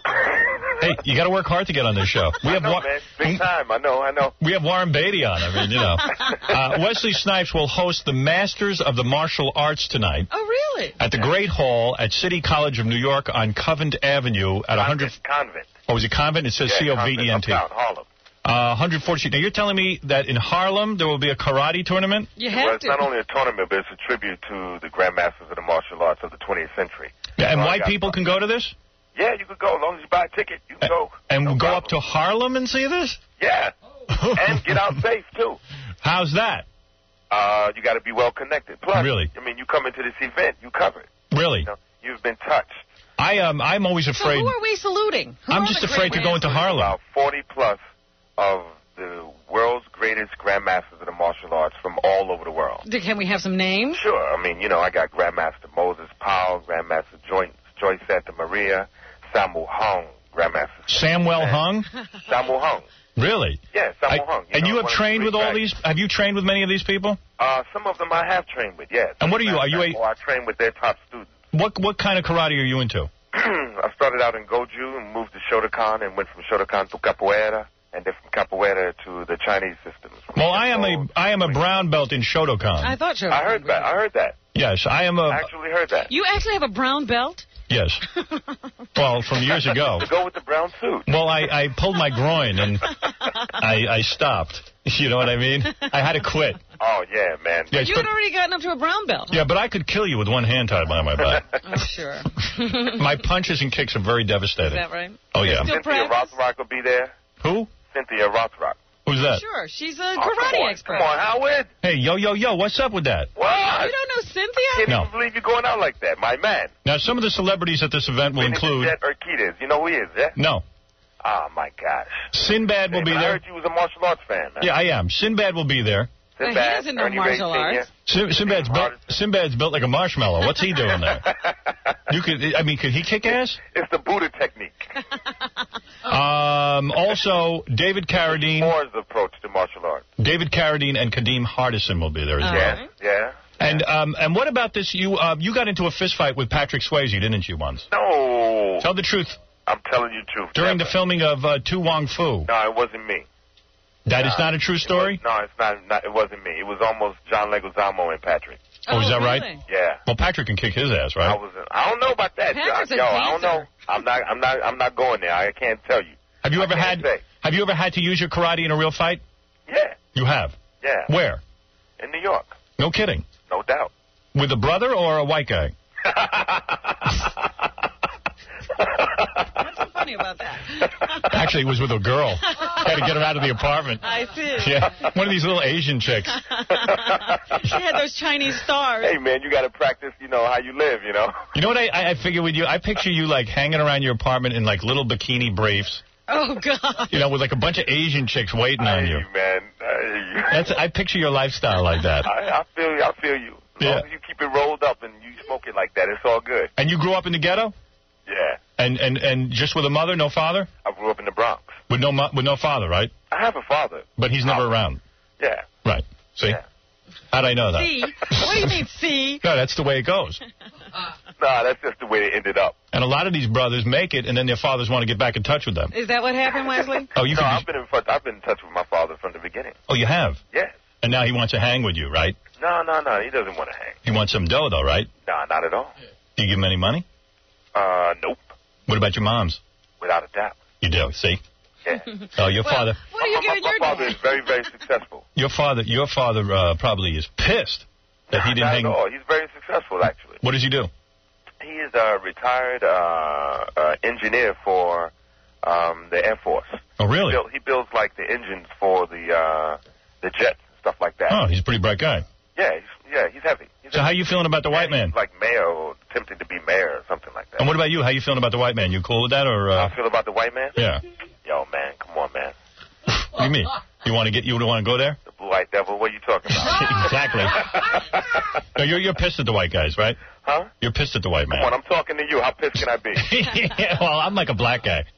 Nah, that's not what I heard. No, I'm very downtrodden. That's not what I heard. I heard the jury's still out. They're still waiting to see. All right, now listen, you'll be in here a couple of weeks, but let me tell everybody, if you want to see Wesley Snipes tonight, as he hosts the Masters of the Martial Arts, right, go to the Great Hall at City College of New York on Convent Avenue. Right. At 140th Street, 140th Street. Early. Tickets are going hot. They're going fast.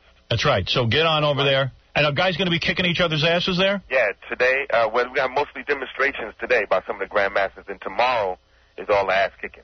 Oh. Wow, that sounds like fun. And we got a website up, too. Go ahead. www.wesley-snipes.com. Very nice. /martial arts. Everybody's got a .com. Yeah, well, you know. Yeah, I don't know how that works. You probably had to put a dash. It's .com or .net, you know, I don't know. So you got a lot of good movies, man. Huh? You got a lot of good movies. You got a lot of... But this one I got coming out, The Blade, is the best one yet. Really? You're like a superhero, right? Yeah. And what do you mean a superhero? You got powers? I'm an enhanced human being. Let me tell you something. That's the white man's worst nightmare. A black superhero. With superhuman powers? Yeah, a brother with superhuman powers. I know. That's a real scary proposition. That's why they keep us deaf, dumb, and blind. Exactly, man. You're hip to what I'm talking about. You know what I'm saying? I know what you're saying, brother. All right, man. Come in here, man. I'll rap with you. All right, you going? Yeah, I'm down with that. All right, I feel you, my man. I feel your pain. Hey, you pulling out the book. You must have a book sitting right next to you. No, brother. Oh, no, this is like LL Cool J's book or what? Yeah, I'm down with that. You know what we're talking about? No. Yeah, Me neither. You know, I grew up in a black community. A lot of times I didn't know what I was talking about. You just said it I just went with it. Yeah, I know what you're saying, man. I feel you. You know what I'm saying? I have a deep, profound comprehension. Hey, keep it real. Wesley, keep it real, bro. Yeah, you do, my man. All right, man. Hang in there, man, with the Asian chicks. Yo, tell people 7 o'clock, man. 7 o'clock. Don't be late. Yo, I'm down with that. Thank you, my brother. You gonna come through? Absolutely. Absolutely. You had me convinced almost up until the end, you know? No, for That's sure. How you can tell. For real? For real. That's how you can tell. The term is no doubt. No doubt, for real. That's stag, man. Yeah, I'm slightly disappointed now. I'm bad. My bad. My bad. That's Michael Jackson. No, you saw that too. You're losing it. My bad, brother. I haven't been with the black community for a while, my friend. I know, but come on. I'm like OJ. I haven't been back in a while. My man. Yeah, I'm like OJ. I haven't been back in a while. You know what I'm saying? All right, my brother. All right. Hey, let me ask you a question. Quickly. OJ innocent or guilty? Huh? Is OJ innocent or guilty? Yo, man, that's old school. That's been decided already. I'm going back to something that's been done already. So you're saying he's guilty? Huh? You're saying... He's saying he doesn't even want to talk about it. That's old. I'm saying it's old. Then you're a real black man. That's like asking if George Jefferson was really moved on up or not. That's Bro, you off the hook. You dig? All right, man. I'll check you later, brother.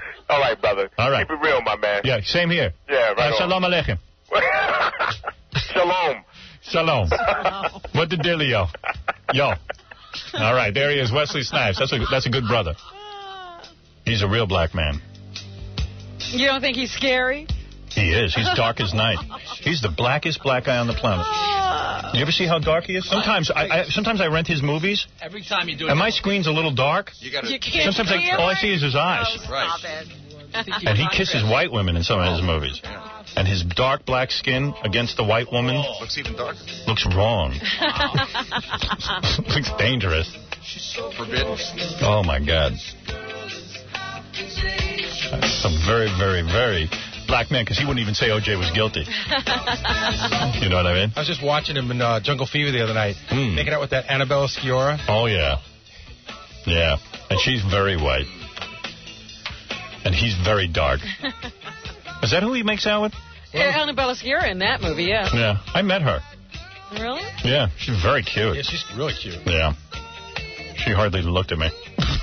Where'd you see her? I met her through a friend of mine who knows her, and just a quick hello. I was in a restaurant. So you didn't have much to say? No.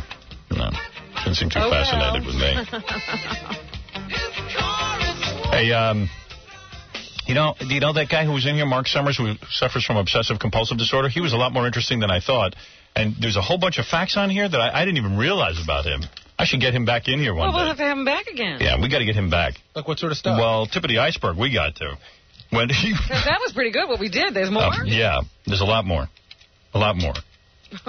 As a child, he spent 4 to 5 hours each Sunday cleaning his room, even positioning the clothes hangers in his closet exactly 2 fingers apart. You know what? He didn't come clean that. No. We asked him what he did. He never said that. Wait, that's nothing. As a kid, it was a matter of one particular ritual, taking every book of the bookcase, dusting the case, dusting each book, emptying desk drawers, dusting them out.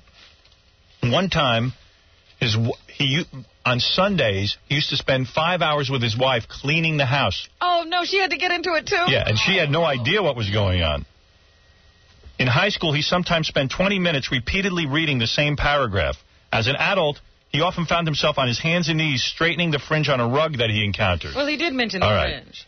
But he didn't say hours. For the first 3 years we were married, I made her clean the house with me every Sunday. This is his wife, Alice. We lived in a 1-bedroom apartment in Sherman Oaks, California. We would spend 8 hours cleaning.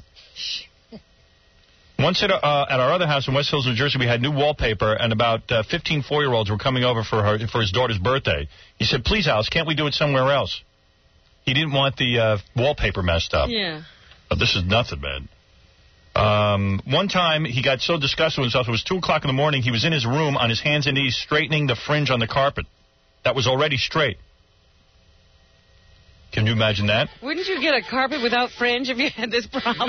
Yeah, but you can, It's all tied up with that. You know, Howard, you guys goof about this? Yeah. It's a really sad disease because they showed children who were affected of it by it, I think, on Oprah. And they showed this one kid, they videotaped him at home. He was like 8 years old.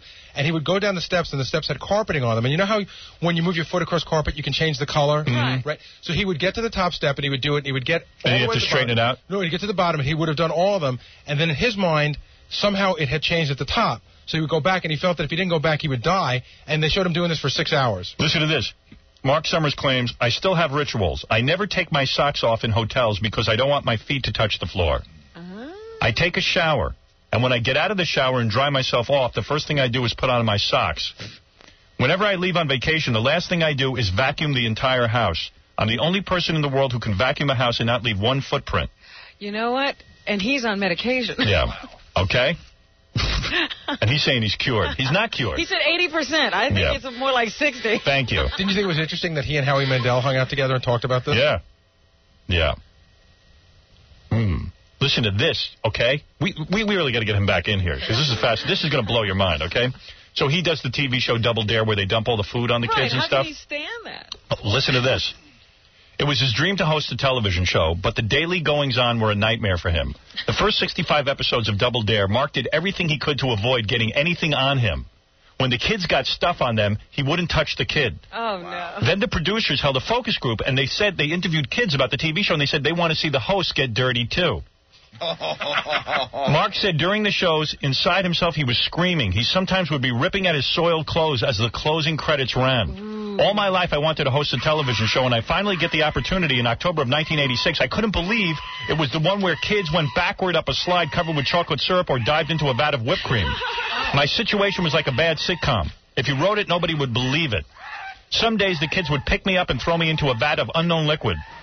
The hours I would spend in the shower afterward were endless. I would shower at the studio, go back to the hotel, take another half-hour shower. You know, he's not even aware of what he does. He asked him if he had the hand-washing thing. He says, oh, no, I never did that. I'm telling you, it was the most uncomfortable feeling in the world, a feeling of physical revulsion. They used to use assorted substances, banana pudding, applesauce, chocolate syrup, sometimes peanut butter. Man. And then he'd be scrubbing himself the rest of the day. Yeah. Oh, we got to get him back in here. You know what I mean? Yeah, he shouldn't be smiling. No. He's got a big problem. No wonder Letterman doesn't want to know him. You know what I mean? And by the way, on our phone right now is Dr. Ernesto Montgomery. He is the psychic spy. Well, what is the psychic spy? You've been saying this all week. I know. I got to take a break. Hey, doctor. Good morning, sir. Yes. How are you? There is no complaint at all. Everything is automatically beautiful here. Yeah, and Dr. Ernesto Montgomery is a black guy. I don't know if you realize that, Robin. I didn't realize that. That's right. And you don't speak like most black guys, do you, Doctor? Most people say I don't, but I'm living on the impression that I sound like many African Americans or Jamaicans. Right. Are you as dark as Wesley Snipes? No, I'm a little darker than Mr. Snipes. Yeah, wow. He is pitch black. In fact, I've seen articles on Dr. Ernesto Montgomery, the psychic spy, and you cannot even see his face in some of the pictures. That's how dark he is. I'm not kidding. Using faxes. Yeah, well, sometimes it's a fax, yes. Am I right? Am I right, Doctor? Those are faxes, but definitely you can see me because I have appeared in, as you may be aware, many shows, and I can automatically be seen. Yeah. Wait a minute, is he disguising his voice in some way? No, this is the way he talks. Okay. Now, let me tell you about this guy, okay? You run a temple where you are like a black Jewish synagogue or something? Yes, sir. Absolutely correct. You are Jewish? Yes, I'm Jewish. Yeah, he's the former commander of the Jamaican Police Department, where he utilizes his ability of ESP in solving crimes. Let me ask him something, because we've been talking about this a lot this week. Are you circumcised? This is automatically going to be a religious show, and there are certain aspects and questions that is slightly inconsistent with the philosophical trend of the areas that we may be going into. Yeah. What was the answer to my question? I don't think he wants to answer. No penis questions. Am I right, Doctor? As I said before, we are going into rather effective and beautiful areas as far as religion is concerned, because what I did for the British in World War II and what I'm doing now is consistent with God. No, I'm saying you would not answer Robin's question about the penis if you were circumcised, being a black Jew. Oh, yeah, that's what she said. Yeah. Oh, definitely, you have to be. So you were circumcised as an adult? No. You have to be circumcised as a youngster. You were born a Jew. And once you enter, if you're not circumcised, before you enter the mikveh. Yeah, he's like a real super black Jew. Wow. Before you enter the mikveh. You have to be circumcised. You have to go to what is called the Brit Milah. Now, let me tell you about this guy, okay? All right. Here's something weird. He met Shirley MacLaine on a plane, and he took a picture with her. He then took the photo and placed it in his headquarters, and miraculously, tears appeared from Shirley MacLaine's eyes. On the picture. Holy water comes down out of her face. It's still doing it. Is that right, Doctor? Yes and no. The holy water is automatically slightly different from the tears. The tears automatically cascades from her eyes. Do you have it there with you? I'm sorry? Do you have the picture there with you now? Yes. You do. Is our e-camera on you? Yes. Is there water coming out of the eyes right now? I can't see because my back is towards the shrine. Right. Now, people do come and touch the picture of Shirley MacLaine. And since Frank Sinatra died, the tears have been even more prevalent. Is that correct? Yes, sir. Why since is Shirley Sinatra died, and prior to what transpired in New Guinea and also the shooting in Washington, D.C., she has been crying rather consistently. So she cries whenever any bad thing happens. That's right. And I have a full-length photo of her brother, Warren Beatty, that actually gets erections. Did you know that? No. All right. Now, you claim to have two appendages on the back of your ears which elongate and serve as antenna? Yes. In fact, if you look at a copy of my book there that I sent to you, yes, on the back of that you will see the appendages. It's rather strange because I have been examined by doctors all over the universe, and they cannot seem to understand how these appendages work. And these appendages are like antenna, and they somehow allow you to make predictions. It's almost like the antenna go up, and it's like you're watching television when you make these predictions. Is that correct? Yes, sir. You're absolutely correct. And some of your predictions have been the JFK assassination, the World Trade Center bombing, Princess Diana's death. Wait a minute. How come you didn't tell these people before? Well, he tried to, but nobody pays attention, right? Am I right, Dr. Montgomery? Yes, sir. I have documentation here. I also send you a copy of the letter that I sent to Queen Elizabeth, and her response to me indicating that on the day, date, and time that I mentioned, in conjunction with Princess Diana's tragedy, she will be nowhere in France. That was before, of course, the unfortunate incidences with her son, Prince Charles. And a lot of these people think you're a kook and stuff, right? So that must get to you. It's not a question. No. It's not a question of anyone thinking that I'm a kook. It's a question of these are documented facts.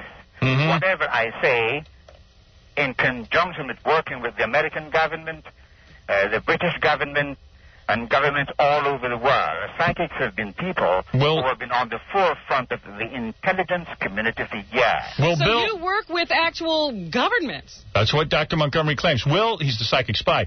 Will Bill Clinton have to resign? No. I have looked into that rather thoroughly, and what has been transpiring now in Washington, D.C., is very unfortunate that it will not lead to his resignation. And what about what about the stains on Monica Lewinsky's dress? Will those prove to be Bill Clinton's semen? The antenna are going up. The consensus is that I am not familiar with what has been said and done as far as that segment. You are not familiar with that one? So you can't make a prediction? All right, what about, you've made a prediction on Viagra. You say it will be removed from the market? Yes. Viagra will be found to be something that, unfortunately, is causing the deaths of literally hundreds of men universally. Right. Have you tried it? I'm sorry? Have you tried Viagra? Definitely not. No, you have no problem in that area? Oh, wow. The Viagra incidences and the Viagra promotion is not conducive with what I have been made to understand as far as my psychic projection. What is it? What about, you predict also that at the Innis Cosby trial, Bill Cosby's son was killed. You're saying they're prosecuting the wrong man? Yes, I have been saying that for a number of years. There is much more to the Bill Cosby's unfortunate situation than what we tend to read in the newspaper and what we tend. You also say that Magic Johnson's TV show will be canceled. Well, I could have told you that. Yeah, I think most people could have predicted that. And you also say that Eddie Murphy will be accused of a paternity suit by a 19-year-old woman he never met. And that is one of my predictions, yes. Yes. Nothing will really come off of this because he has never met the woman. And everyone who happens to be in the public eye, these are some of the incidences that we are faced with on a daily basis. And being a black Jew, let's say the blacks riot against the Jews. Who would you side up with, the blacks or the Jews? If the blacks riot against the Jews, my duty would be like a referee. I would be one of the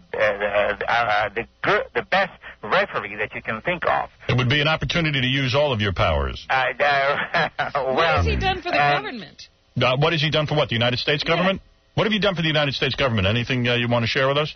Yes, I have worked for the United States government as far as the Vietnam War is concerned. Well, I can't go into detail, really, but there is a segment of clairvoyants who have worked for the U.S. government. And well, what did you do in the Vietnam War? Did you end the Vietnam War? No, we did not end. I did not actually end the Vietnam War. I was able to indicate to the government as to what direction to go. I see. And didn't you lost. Yeah, we lost that one. I was able to indicate to the U.S. government as to what direction to go. My indication were that the war was extremely futile. What they were trying to do was inconsistent with the honesty, integrity, and the policy. And you were involved in World War II, were you not? And didn't you? Weren't you instrumental in the Allied victory over Nazi Germany? Yes, sir, very much so. In fact, I have a copy of my book here. It's called Psychic Spy, that will very shortly be made into a movie. And hopefully Mr. Wesley Snipes will play me. Right. And I have not talked with him on that. He has no antenna in the back of his head, but I'm sure they could create that. What is it, what is it, Casey? Howard, Dr. Montgomery made some predictions about you and Robin, saying that you were in danger, but he wouldn't tell me any of them. Really? Wow. He refuses to admit what they are? Why is that, Dr. Montgomery? Why will you not tell us about the danger we're in? Yes, the concept is that I would definitely love and or like to talk to you and or Miss Robin individually and confidentially. I'll tell you why. Go ahead. I have been in this field ever since I had been 7 years of age. I've been all over the universe, and I do know that we have copycats. If I were to tell you exactly what I happen to see someone tomorrow will copy that exactly. I don't mind if you tell it. Go ahead, tell it. I'm ready for anybody. I got more guns and bombs in my house than you know about. Well, what about me? You got your own problems.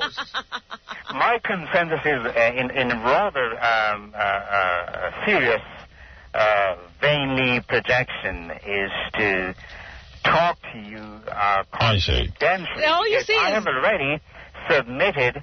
I have landmines in my balls. I'm afraid of nobody. I have all you see is danger for us? That's it? Do you see anything good for us or just danger? Oh, yes. I see a lot of good things for you, Mr. Stern. Well. And also for Miss Robin. A lot of good things. Yeah, I don't care about Robin. I care more about myself. There's a paramount importance that needs to be taken care of. We need to live in order to see this. Yes. Well, Dr. Montgomery, we will be sure to get in touch with you about these things that you see. You are the psychic spy. Everybody knows that. That's right, and he could have saved Princess Diana. We don't want to end up like that. That's right. And how do we get your book? How does someone get in touch with the psychic spy? Yes, sir. They can call me here at my headquarters in Los Angeles. The telephone number is 213-930-2027.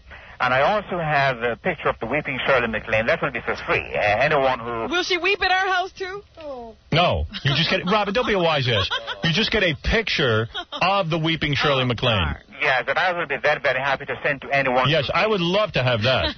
I swear I'd hang that up right here in the studio. A weeping Shirley MacLaine. I would. Sir, you are first on my list. I will send you one today. Thank you so much, Dr. Ernesto Montgomery, psychic spy. Thank you. Thank you again, sir. Yes. Ta-ta. Cheerio. I'm going to hook a hose up to my picture. And you're going to see what you know what we're going to do? Here's what we're going to do, Robin. As soon as we get that picture of Shirley MacLaine weeping, we're going to take a hose, hook it up to the eyeball. And she'll cry here, too. And it'll always be on in here, even during our television shows. Right. So people will be able to see it. And we'll make copies of it, and then we'll sell those. Start our own business. Next week, Billy Corgan, Smashing Pumpkins, live in the studio doing acoustic versions of some of his songs, which we can't wait for. That'll be great. What do you think of the psychic spy? What? You know, what do you think of the psychic spy? Well... Is anything he said true? Like, did he work for the government? I don't believe a word, but let me tell you something. I got to meet up with that guy. We got to call him off the air. I forgot to ask him if he measures his penis. I really wanted to. That's the question we should ask everyone. You know what? That's probably the only question I'm interested in. He also, the psychic spy, I didn't even get into this with him. He says that Ian Fleming was a spy, and during, what the hell is he saying? I couldn't even follow it. Idea about 007. Yeah, 007 was... That was really what Ian Fleming did? Ian Fleming was a spy with during World War II, and then Dr. Montgomery came up with the idea of James Bond, and Ian took the idea, and Dr. Montgomery got no credit for it. His idea was stolen by Ian Fleming? Yeah. Why didn't he know that was going to happen? They can never predict for themselves, Jackie. Yeah. All right. You're listening to a man who's hornier than Monica Lewinsky could ever be. Even if they poked her butt with Spanish Fly. Howard Stern. You're listening to Howard Stern. Can you hear this? Yeah, okay. Yeah, what is it? Hello, you're on the air. Yeah. Hello? Yes. Thank you. You couldn't hear that phone call, Robin. That was a secret phone call. Yes, it's only for people who can hear in very high tones. Hello? And what did you learn? Something very interesting, I'm sure. I'm also a psychic spy, I learned. Hello? You know I invented James Bond? Is that right? And why didn't you write the books? Mike. I don't see your name. Howard. This guy claims he fooled around with Chelsea Clinton at a party. Of course, we have no idea whether it's true or not. What the hell does that mean? What kind of party? What kind of party were you at? I got a lot of gossip for you. I can tell you a lot of things. Where were you? Excuse me? Where were you that you fooled around with Chelsea Clinton? Stanford. Stanford? Yeah. That's where she goes. That's where she goes to school. Well, there's proof enough. Oh, I can tell you a lot. I know the girl, as well as you can get to know Chelsea Clinton. You know, it's kind of weird, too, because... You just wanted to stalk her because she's the president's daughter. No, we're friends. I met her at a party. Right. And what happened? You guys started making out? No. Did you make out with... This is legitimate, Howard. All right, well, what did you do? Okay, everyone knew she was going to Stanford. I met her at a party. She always had Secret Service with her, okay? Mm-hmm. So the first time she came for like a half hour, made her appearance. I guess she wants to be in the social life. Right. So I got to talk to her, one of the very few, and we really bonded right off the bat, and I guess we became friends. She really never had really close friends. Mm-hmm. And I guess, like, later on I seen her at another party, and at that time is where it kind of progressed, where we got to go into a room, but we were never alone. Even when I did get to kiss her, there was always people in the room, like Secret Service. Wow. I can tell you about the family. Like, the way she just talked to me, it's not like she came out and told me exact details, but she told me things like I interpreted what she was talking about. I could give you some stuff. All right. It's just your interpretation. Go ahead. Let's hear what you get. So far, I haven't heard a thing. The whole family is screwed up. Okay? Surprise. All right, go ahead. One-on-one, okay, Chelsea meets with her parents on a one-on-one basis. They're never both together. Okay. It's a business relationship. Right. I could accept that. Go ahead. That's something I don't know. That's what it is. Yeah. There's the big scandal now, like Monica Lewinsky. All right, I got to go. Goodbye. Listen, this guy's not saying anything. You're learning from a 19-year-old. Yeah, but he's not saying anything. If he really had something to say, he would have said it already. Yes. He kissed her in front of Secret Servicemen. Yeah, he kissed her like I kiss you, Robin. Oh, Hello. your mom. Yeah. Ridiculous. No, you don't know how I kiss my mom. Oh, I'm sorry to assume something. My mom and I are very close. And when we get together, we do some light petting. Her on me, I mean. She touches my breast. Really? Yes. Kisses me with her tongue. You don't want it, but she does it anyway. She forces me. She has a thick tongue. And then she does my father. You get her worked up. That's right. And ready. Mm-hmm. And she loves it so much. There's a lot more to this than meets the eye. I hope so. I fluff her for my dad. Good. Right. Anyway, since we're trying to keep on schedule today, Robin, I was wondering if you knew if anything was in the news or not. I love when Robin reads the news on radio, but I prefer to watch her on the TV show. I see those knockers. Yeah. And then I begin. I drop my dockers. Wanna stain her chin. Wow. Yeah, baby. That guy's good. You know who that is? No. Bon Jovi. Oh, really? Oh, yeah. Wondered where they were. What? He was in a movie trailer. You recorded that. Yeah. He's wild for you. You know, it's something I never talked about was the fact that, Tico Torres is one of the members of Bon Jovi. Mm-hmm. And he married that model. Yes. Harina Losafagaga. Something. Herzegovina. Right. It's over. Of course. So what? Enough. It's great. All these old guys, they marry these young girls. The young girls still want to go partying, and they want to sit at home. Right. So the marriage is over. Marriage is completely over. So anyway, it was fun while it lasted, I'm sure. That's right. 13 people won the Powerball lottery. They picked the lucky numbers, including the Powerball. It was the only winning ticket for a jackpot worth $295 million over 25 years. You know, it's funny. I saw all those people on the TV last night. It seems like they were interviewing them in a trailer or something. They were machinists. Yeah, and there was some girl shaking her ass into the camera, like a nice-looking girl. Yeah, they look like bikers and stuff. Yeah, you want to know something? Those people look like they're having way too much fun. and really, they should turn the money down. It's only going to wreck their lives. I swear, did they look like they were having fun or what? I'm just looking at the picture. They're happy campers, man. Right. But it looks like the money will all go back to wherever it went very shortly. They decided on the lump sum payout, so they get to split the $161 million equally among the 13 of them. Yes. And one of the guys who works with him says, I think they came to work today to gloat because they stayed up all night partying and then went to work. Mm-hmm. So the guy at the machine shop said, I think they came here to gloat and tell us, how lucky they all are. Right. But anyway, I don't know exactly what they're going to do with all this money, but how much does that make for each person with 13 winners? Well, with 13 winners at 161 $161 million, that is $1 billion apiece. according to my math. No, that's $12 million apiece. Oh, that's not bad. You're they damn right. Pay taxes. How not much bad. do they have? About $7 million? No, isn't the 161? That's not after taxes. That's before. It is. Yeah.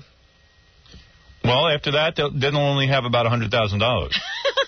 Have the government get through with them? Government taxed very heavily. Meanwhile, here the jackpot in New York was $40 million, and 3 people are splitting that. Yeah, now, which is better, I wonder? To win 100? It's basically about the same thing. Right. The people who took the lump sum payment, I forget what they get, but I think that the person who, the 2 people who took the 20-year payout get 12 point something. Right, yeah. There you go. So it's about the same. There you go. How come Wesley Snipes only likes Asian women? He doesn't only like Asian women. Oh. I've seen him with all kinds of women. It's just that he's dating an Asian now, and he was just saying that Asian women are so much, like, more into their femininity. Do you ever think about kissing me? No. Yep. Tell the truth. I'm telling you the truth. Did you ever think what it would be like to kiss me and have my tongue in your mouth? No. You've never thought of that. I think you're lying. Okay. Absolutely, she's lying. How would you know what You've never even thought about that. In all this time. You know you want to just give me a romantic kiss. Sometimes I see you, even when you're looking up at me, you look all romantic. Very much. Yeah, but you look a little romantic, like you want me. Well, why wouldn't I look romantic? Yeah, but sometimes, I love you. yeah, but you want me to lean in and kiss you. No, I know it. Never. Have I ever looked at you like yes. that? No. Get it over with. You admit it. No. All right, go ahead. What else is in the news? You know that has never happened. That's not true. Monica Lewinsky has turned over a sex-stained dress. And you don't own any sex-stained dresses in your house of me. None whatsoever. No. Robin, is this the end of the Clinton presidency? If, in fact, it turns out that there is semen from the president on this dress. Well, then they'd have to get some DNA from the president, if that were the case. Okay. They have not asked for DNA from the president yet. If they find the DNA matches, is that the end of the Clinton presidency, yes or no? No, because it's not against the law to have sex. Yes, but it would prove that he lied, that he perjured himself, and he went against the laws of the United States. It would probably be left up to the Senate to decide whether they want to go to all that trouble to impeach the president. Is there any way he could explain his way out of this stain? Sure. There's Go ahead. a number of ways. How should he do it? It was an accident. I was just there. She walked in. She walked in, and I was in the middle of pleasuring myself. And okay, all right, good for you. He's not George Michael. What was that? He's not George Michael. Close the door. I'm gonna spray. Oh! But how do I know how it got on her dress? You can't prove it was because they were having sex. I did it out the window as she was leaving. I was asleep. I was asleep. I was out the window. I'm willing to buy anything to make this All right, so you're saying that, yes, the president can explain the semen stain on her dress. Sure. All right, go ahead. Next news item. They also want to know about some, they have some tapes of phone messages the president has sent to Monica Lewinsky. Now, the reports are that there's nothing sexual in these voice messages from the president. Right. They are sending them, supposedly, to the FBI to also do a voice analysis to prove that it is the president's voice on the tape. Mm-hmm. And they say that could go a long way in leading a grand jury to think that something must be going on if a president is calling a lowly intern at home. Right. All right. Well, there you go. Good for you, Robin. Good piece of reporting there. You're like the Wolf Blitzer of the Howard Stern Show. Sad day for baby boomers. Actually, back to the president for a second. Meanwhile, the president has to continue with the business of state. He was down in North Carolina yesterday. Yeah. Stomping for a senatorial candidate down there, and he addressed a rally. Here he is speaking to the fired-up crowd of supporters. He thanked them for standing by him. Number 7. All right, hold on. Yeah.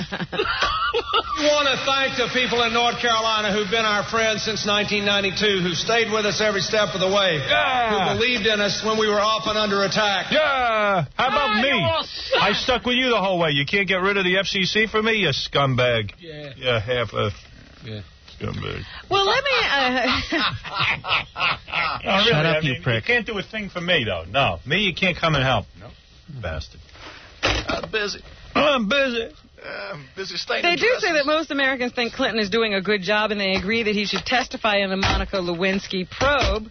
That, according to a new ABC poll, it finds that 65% of Americans approve of the way he's running the country, and 85% approve of his decision to testify. 87% agree that he's sloppy. 2/3 of those polled think Clinton opted to testify because Kenneth Starr forced it upon him, and 45% of those polled said they believe the president should resign if he committed perjury. How to get on a dress is what I want to know. Yeah. Well, doesn't it get all over sometimes when you're... Not if you're with a good girl. Right. Oh, you're saying she should have... Right. Ah, okay. And often at this same moment, a rolling sound, usually some form of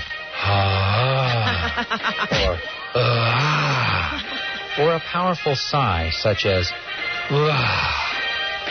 comes from deep within you and leaps out of your mouth fully charged with this orgasmic energy. Well, maybe she's the sloppy one. Have you ever thought of that? Yes, I've thought of it. Maybe she threw up. Wouldn't you? I would. So anyway, the president's still getting a lot of support for the job he's doing, but there it is, Howard. People say he should resign if he perjured himself. Are you sexually attracted to President Clinton? President Clinton is a very powerful man. I was asking Jackie. Oh, of course. Yes, I am. I chase her around. Yeah, he's a powerful man, so you're attracted to power? Of course. Yeah, that powerful, sure. So you would give him oral sex? No. You would not? No. She'd bend over. She'd bend over and sing? A lot, Fred. My friend Fred over there chirping in. Fred's not nice to you. No. No. Like me. Thanks a whole bunch. Thank you, Fred. I don't feel like a baby boomer today. Believe me. We don't look anything like baby anything. Me and you. Unfortunately, this is what baby boomers look like. Right. But they're saying all baby boomers are mourning today because Buffalo Bob Smith, yeah, I know what you mean. I kind of missed that. The guy who ran the Howdy Doody show has died. My sister was more into that. Yeah, I was reading here that the show ran until 1960. Right. But I don't remember it. I do. You were there. Jackie has no problem remembering it. He was my father. He was your father? No, Buffalo Bob wasn't going to the bathroom in a drawer. Well, my father was. That's why Bob was my father.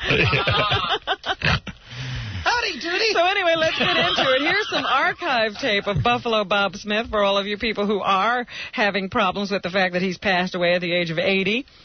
He was the cowboy-suited host of the Howdy Doody show.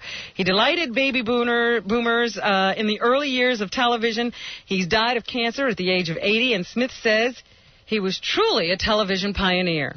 There was nothing but test pattern all day long until I got on the air at 5:30 and said, "Say, kids, what time is it?" That show was on at 5:30 in the morning or 5:30 at night? I think it was 5:30 in the evening. Wow.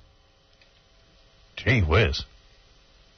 I don't know, man. I didn't watch that, but when I saw him on Entertainment Tonight, sitting there 80 years old, playing the piano and staring at old pictures of himself of Howdy Doody, I got really nervous. You know, like he's the first guy I think of, like you know, I was a little kid, like he was like this happening guy, Buffalo Bob says. Now, I don't even think I even knew what happening was at that time. Yeah, I don't know, but you know what I mean. He had a career. Yeah. And I was just like, whoa, and I see him on Entertainment Tonight playing the piano and staring at his pictures of the Doody puppet. Meanwhile, how the hell did they call that Doody? I mean, seriously, back then. Yeah. But I don't think. Howdy, I don't remember the word duty when I was a little kid. I do. The word came on later. Oh no, duty was a big word back then. So duty was the word. Yeah, I mean, maybe they were so smart. They said, you know, kids love the word duty. Like we always call it Howdy Doody. Yeah.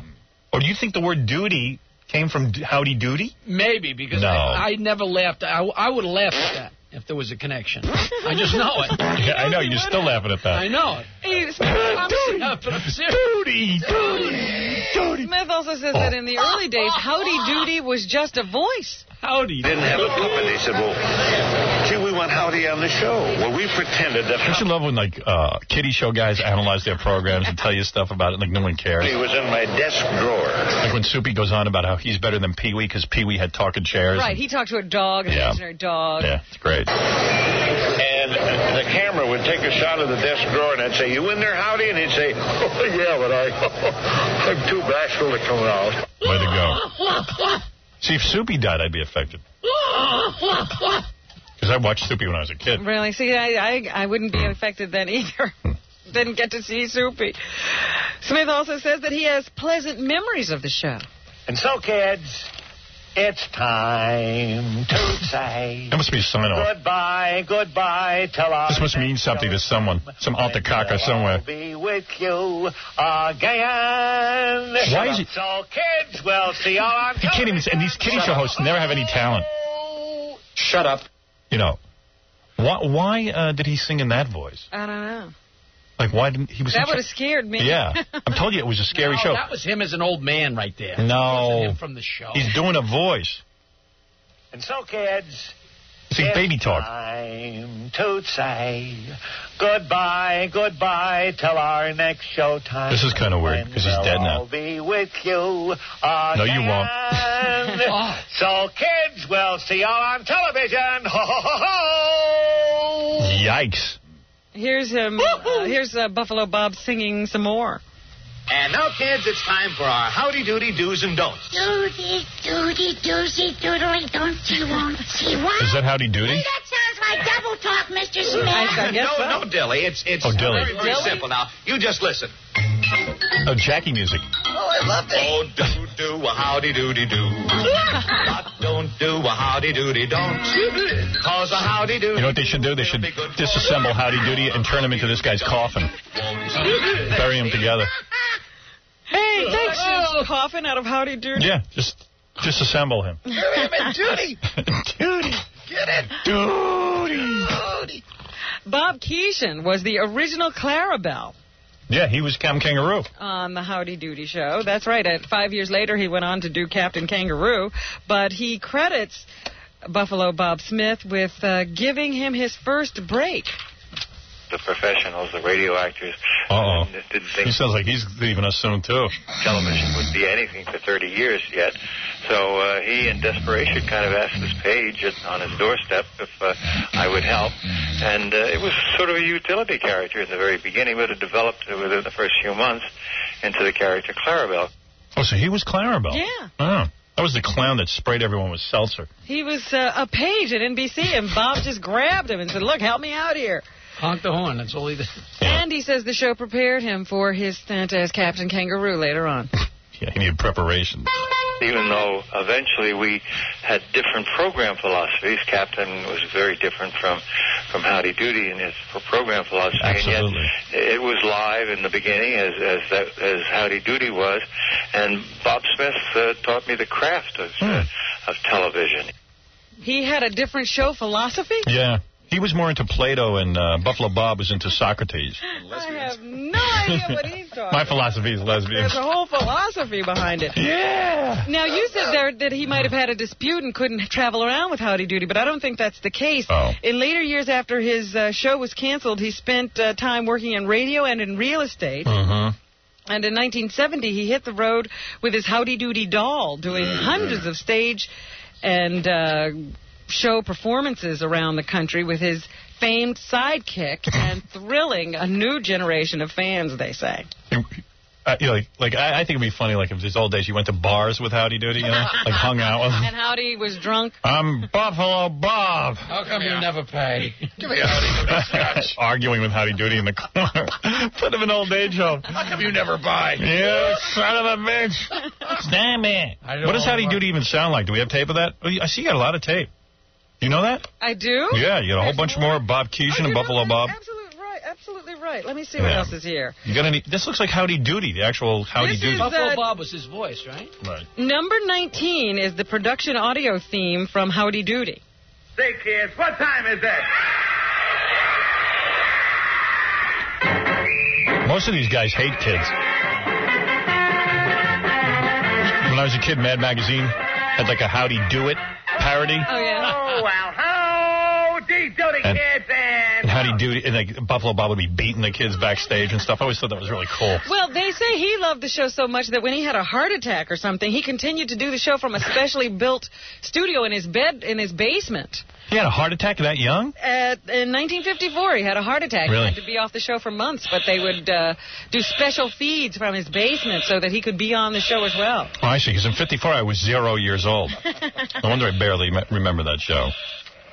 Jackie was 20. No kidding. Yeah. He must have had a great marriage. 57 years. Yeah. I'm going to work anyway.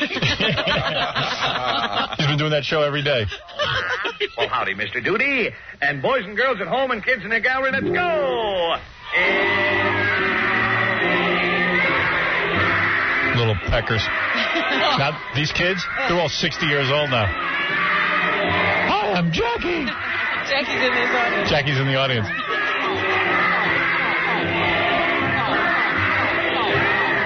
Howdy doody.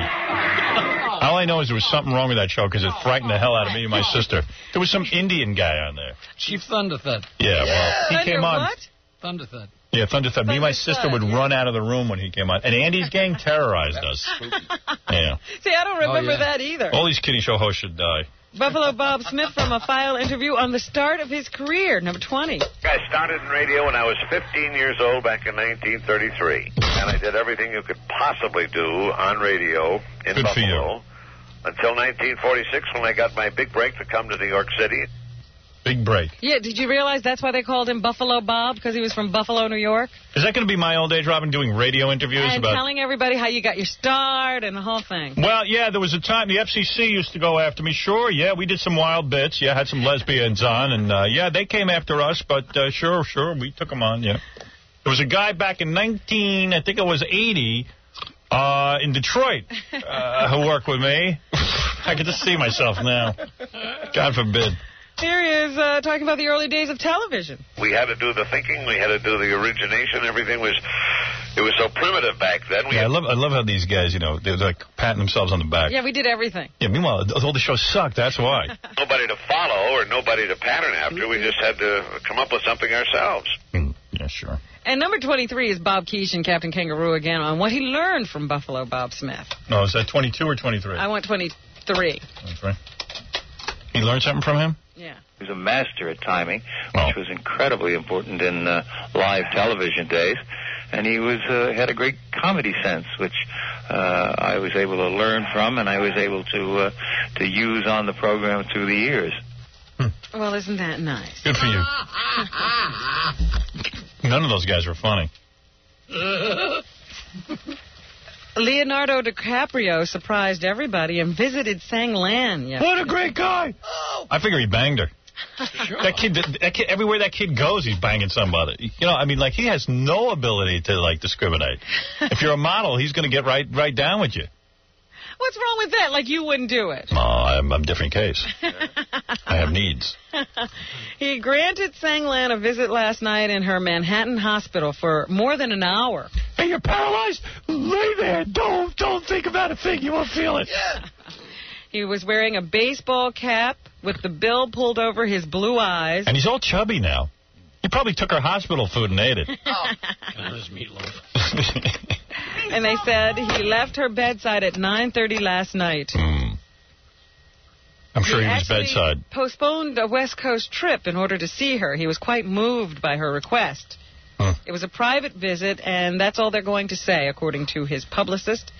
But apparently he was quite moved by her situation and decided he wanted to help to cheer her up if he could. They say that Celine Dion, another famous person that Sang Lan had shown some interest in meeting, her people are saying that now she is definitely going to try to do something as well. Oh, that's great. Oh, I'm thinking of going over there. What if I show up? Would they throw me out? She'll walk.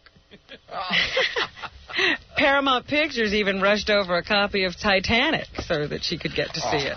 Oh, that's so sweet. Hey, here's Chuck. He can explain the origin of the word duty. All right. Chuck? Hey, Howard. All right, please help us out with this. Yeah, listen, I was on that show in 1956. Anyway, duty comes from the word, if you're a dude, right?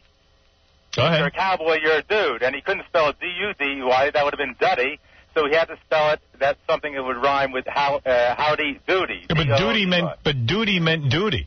No, well, there's two meanings to it. But dude was like if you're a cowboy. Get out of here. This guy says he hung out with Clarabelle. Yeah? Yeah. Ian. You hung out with Clarabelle, not Bob Keeshan. No, I didn't hang out with him. He lived in the building when we were growing up. Right. And he was a total psychopath. No, you mean not Bob Keeshan, though. Bob Keeshan is a total psychopath. Why are you saying that? Bob Keeshan, when we were kids, we'd go up to his apartment, we'd ask him for his autograph, or we'd ask to see if he could possibly spend a little time with us, and he used to go, "No, get away! I don't want to have anything to do with little kids."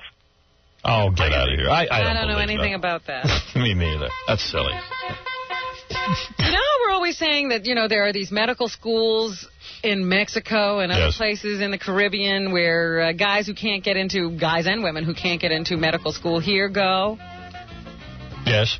Yeah. Well, and, it's a really weird kind of a situation. They're going to these medical schools because they have money. And apparently, and they're all in these tropical locations, so it's a beautiful way to go to school. I guess veterinarians do this, too. I didn't know that. I wouldn't have known about it, except that some veterinarian students in St. Kitts' lives are being threatened. All I know is I think my mom used to take me to doctors who had got their medical licenses outside of the United States. Like, our main doctor had a medical license from the United States, but she used to take me to, guys, if I broke something or I had to get a cast. She used to take me to these guys who could barely speak English and stuff. Why was that? I don't know. She can't pick a good doctor, my mom. I'd look on the wall. Why wouldn't you call your medical doctor and say, who's a good orthopedist? Nah, but she don't do that. As a kid, she'd just take me somewhere. And then, I'd look on the wall. You wouldn't even recognize a medical school. Well, there's something called the Ross University School of Veterinary Medicine on the island of St. Kitts. Yeah. Those are kids who are too stupid to get into American schools. And they've been warned to watch out because some drug dealer down there who is being threatened with extradition to the United States is threatening to kill the kids in the school. If they try to bring him back to the country. The headquarters for the school is here in New York, so I guess they've had a couple of meetings about, what the kids should do now that the drug dealer has made this threat. But I thought it was rather funny that veterinary students who are from this country are down in St. Kitts going to school. Well, what's that tell you? Anyway. Our dogs are in trouble. Oh, no. They better watch their back. That's right. What else in the news, Robin? Some movies opening up this weekend. Oh, there's a sad story that, I'm tired of bringing up these sad stories. They're going to be... Well, then no. Skip them. Go ahead. They're going to be burying the second officer who was killed in that shooting at the Capitol last week. Oh, yeah, those guys. Yesterday they buried Officer Gibson. Today they'll be burying Officer Chestnut. Oh, shut up, Jackie. Jackie doesn't know. And there was a cop on Staten Island, I think it was, who was shot by a kid allegedly last week in the head. Right. And they were trying to save his life. He also died. You never used to hear of cops getting shot. Now it's a regular occurrence. Yesterday, so... Very dangerous job. And this was some kid who had a long list of troubles in his life and was let out of jail early or something. And now that police officer and a father is dead. Couldn't save his life. I risk my life every day. Yes. I go home to my wife. Oh. Well, that is true, Jackie. Yeah. This is crazy. She had sex with black guys on the lawn. Oh. You need a lot more than two psychiatrists. There's a woman down in Tennessee who told police she slept with over 50 men to get revenge after learning she had the AIDS virus. Wow. She's now been charged with 2 counts of criminal exposure to HIV. Police say more charges could be filed. What's scary is the thought that something like this could be happening here. The chief of police of Lewisburg said, you wonder what's going on everywhere else. That's right. Pamela Weiser's 29. She says she's had a series of one-night stands with men she met in bars, largely in rural Marshall and Bedford counties. She later told police she slept with only 5 men. Police say they, however, suspect her of sleeping with a larger number and is continuing the investigation. She is widowed and has 2 children and says she contracted HIV 3 years ago from a former boyfriend. Nothing like a deadly vagina on the loose. I was just getting revenge for what he did to me, wow. She said, referring to the former beau. Isn't that nice of her? Well, she's certainly lovely. Got to take a short break. Come back. We'll wrap up the news, Robin, hear what movies are opening up. Okay. Tonight on Entertainment Tonight, the Bill Clinton interview. Mr. President, what is your goal? To build the America within reach. An America where everybody has a chance to get ahead. Tonight on Entertainment Tonight. You're listening to The Howard Stern Show.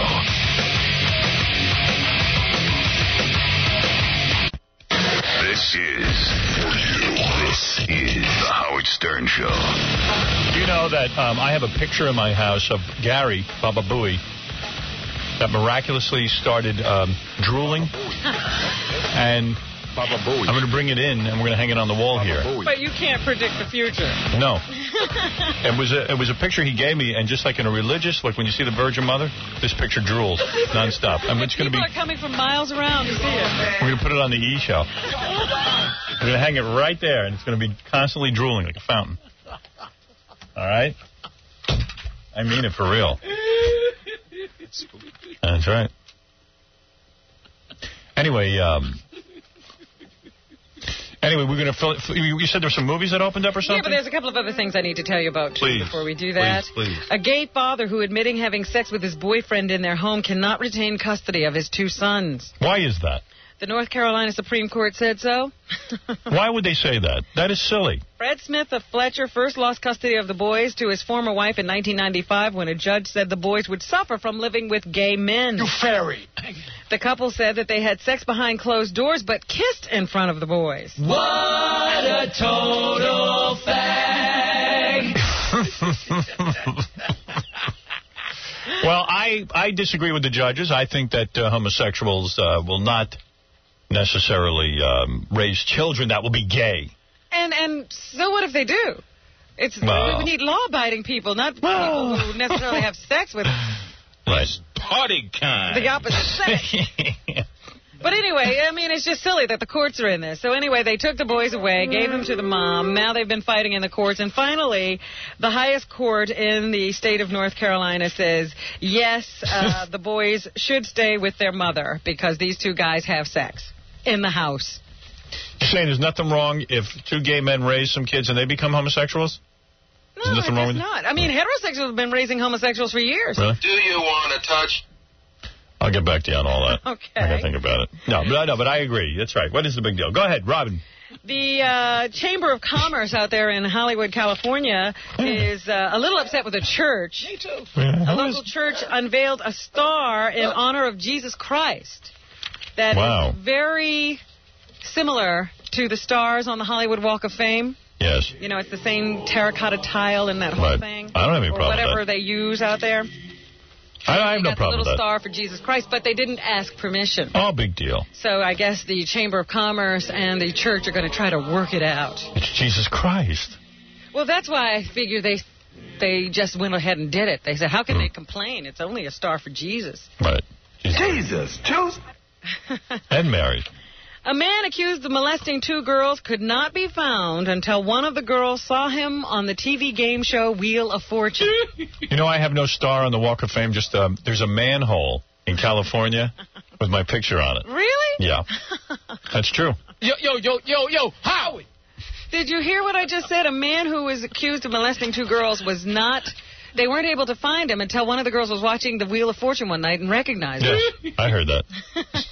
Matthew Fenwick won $4,400 on the show. Isn't it true on the show he felt up Vanna White? They became suspicious? Come here. He's been arrested in Kansas. Right. Just a few days after the show. He pleaded guilty to 2 counts of aggravated indecent liberties with a child. His sentencing will be on September 9th. That's wrong. I thought they screened those just on the Wheel of Fortune. Former Alabama Governor George Wallace is hospitalized with breathing problems. He is improving and may go home in the next few days, according to his doctors. Wallace is 78 years old and had such difficulty breathing that doctors came close to performing a tracheotomy, but they were able to avoid it by using heavy oxygen and antibiotics. That's no fun. Former Buffalo Bills player Jim Dunaway is accused of murdering his ex-wife at her Mississippi home earlier this week. Wasn't O.J. a Buffalo Bill? Wasn't he? Yeah. That's I would love this to. This is interesting. How many more of that team do we have to watch? It happens. Police questioned Dunaway Tuesday and charged him yesterday in the death of his former wife, Nani L. Nani L. Nani L is her name. Wow. Miss Dunaway was found by a relative Monday night in the empty pool at her home in Columbia, Mississippi. An autopsy revealed the 56-year-old woman had been struck in the head and was unconscious when she was placed in the pool. Tough day for Buffalo. First Buffalo Bob, and now Mr. guy from the Dunaway. Buffalo Bills. Yeah.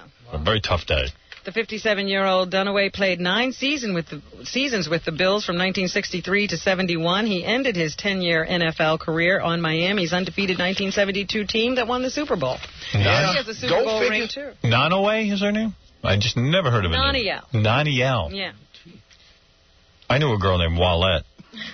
Here you go again. Yeah. Black girl. Go figure. Any other news, Robin?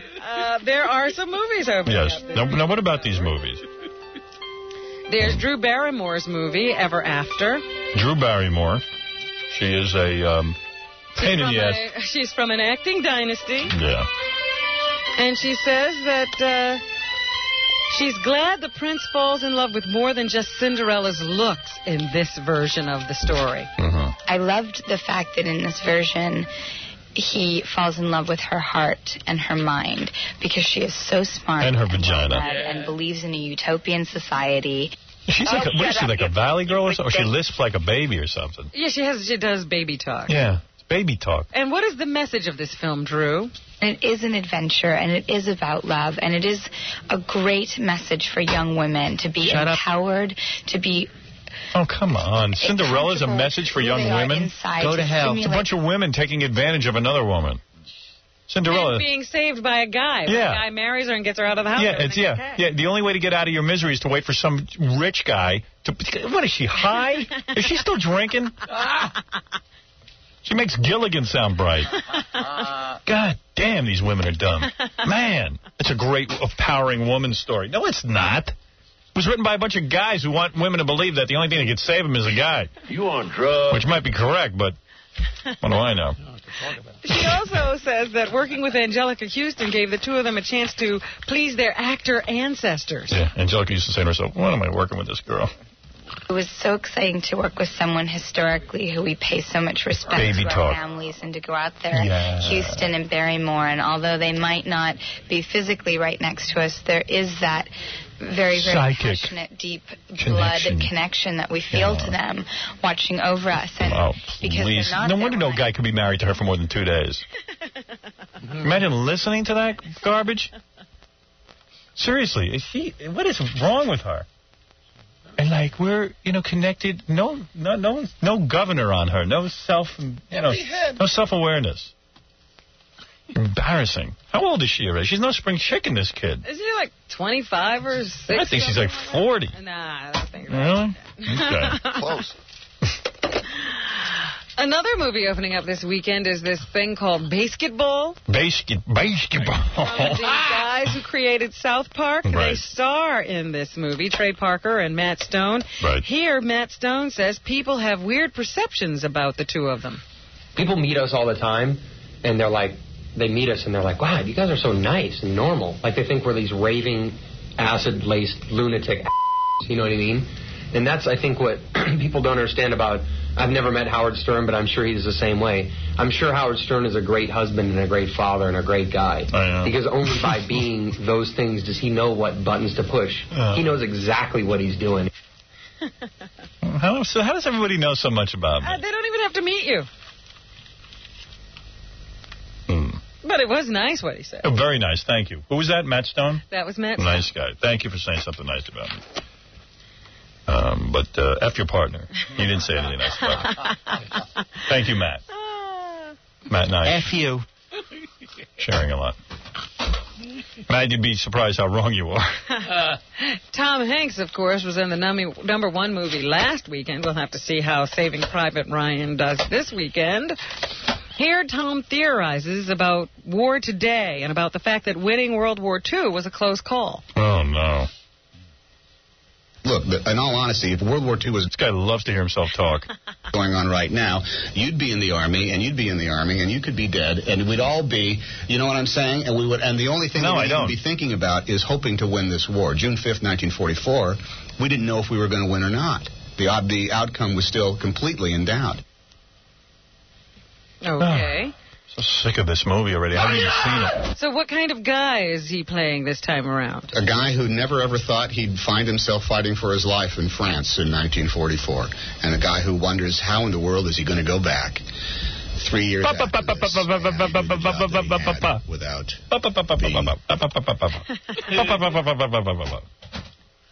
Who else is in the news? On Showtime this weekend, there is the premiere of Lolita. I think I would like to see this. This is a movie made by Adrian Lyne, who made Fatal Attraction, that he couldn't get a distributor for to put in the movies here in the United States. The only people who would take it was cable. Boner time. The director talks about his favorite moment in the film between Lolita and Humbert. Yeah, this is like a 40-year-old guy with a 15-year-old. Her bare foot brushes against his leg when she crosses over, going past him to another part in the garden. And I wanted... Hey, let's play cards and watch this. to get a sense of, did she know what she had done or didn't she? I want it to be ambiguous. So there was a sense of heat and sexuality there, but where he could have construed it as being something that she did on purpose. Yeah, guys are always wondering. Like if a girl just touches you. Yeah, like a child touches you. Yeah. I wonder if she meant that. Yeah, I don't think with a kid, though. But I'm just saying that girls, you know, you get like... Yeah, but they do it with all girls. That's what I'm saying. It doesn't matter if it's a 15-year-old. They never think about that. Well, it don't make a difference how old they are. Here, Jeremy Irons, who plays Humbert in the film, tells us why he was attracted to the role. Humbert. I think I've always been attracted to characters. Well, he's attracted to the role because I don't know what else he's in. Oh, he's in some weird movies. Enigma that have many levels that make the audience question whether they are good or bad. Good or bad. Can these guys talk? How could they be actors? I mean, can they have to have lines. The Little White Knight or the Black Devil. Or... What else, Rob? Here, Stephen Schiff, one of the makers of Lolita, says he wanted to release the film to theaters, but cable TV was the only outlet brave enough to do it. We wanted to do it the usual way, as anyone would.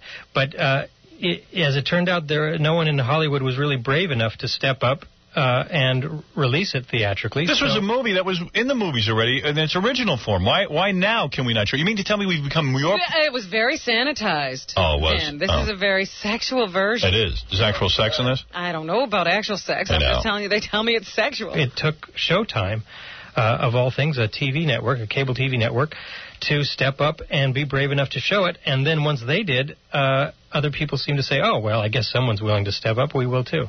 Okay. So he also says that society has changed since the first film version of Lolita. Yeah. When Kubrick made his version in 1962, it seemed like the culture was expanding and loosening up and getting liberated. And there was a kind of naughty glee about that movie, kind of a wink and smirk attitude, like, look what we can do.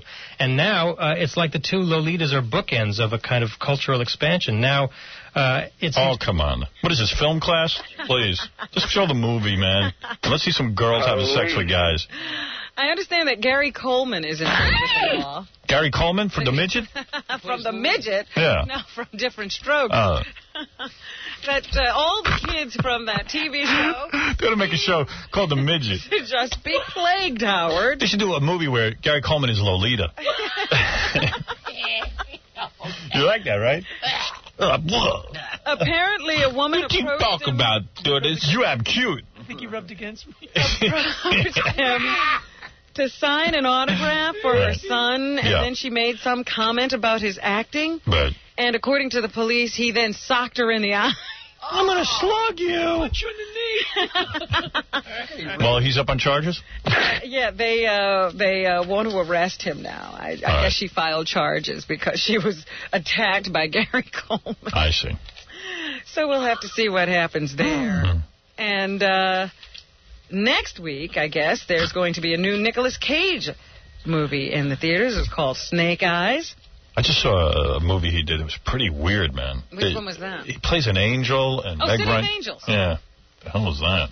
I liked it. Did you? Yeah. I thought it was a little long, but... It was a little long, but I like the angels. Really? I like that concept. Yeah. You want that. No. I can picture Robin wants an angel to fall in love with. I didn't want an angel to fall in love with me. Yeah. Yes, you do. Oh, sure, okay. Because you like Meg Ryan. Huh? Single hardworking. She's married. No, I'm talking about in the movie. Professional woman, high-powered. And no man is good enough for you, and then the angel comes into your life. There you go. Sweeps you off your feet. Yeah. An angel.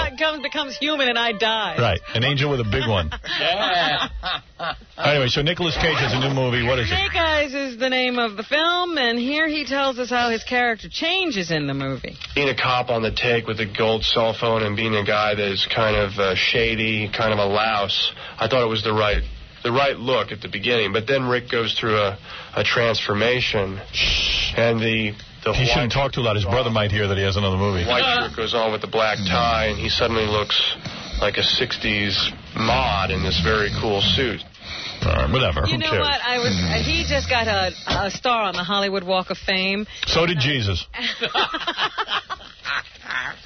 And I noticed that the people at the ceremony were all of his in-laws. You know, all the Arquettes were there. Right. I didn't see Coppola. Well, I didn't see Mark Coppola on the guest list. How sad. So I don't know what's going on there. That's what's happening. Thanks, Robin. Jackie Penthouse, Joke Page Martling, your Two Filthy Joke CDs. Sergeant Pecker and the Joke Man are the talk of the town. There's still only $12 plus $4 U.S. shipping. Also on cassette, buy two, get one free. Call 1-800-323-KING. Jackie's CDs are also available in all major record stores coast to coast on Oleo Records. For information and 3D animated jokes, visit jokeland.com. Let me remind you that WBCN will be interviewing the Smashing Pumpkins at their in-store appearance at Newberry's Comics in Harvard Square at 2 p.m. today. If you can't make it down, listen on WBCN Boston. And I want to thank Dr. Ernesto Montgomery. Yes, we have to talk to him. Yes, the psychic.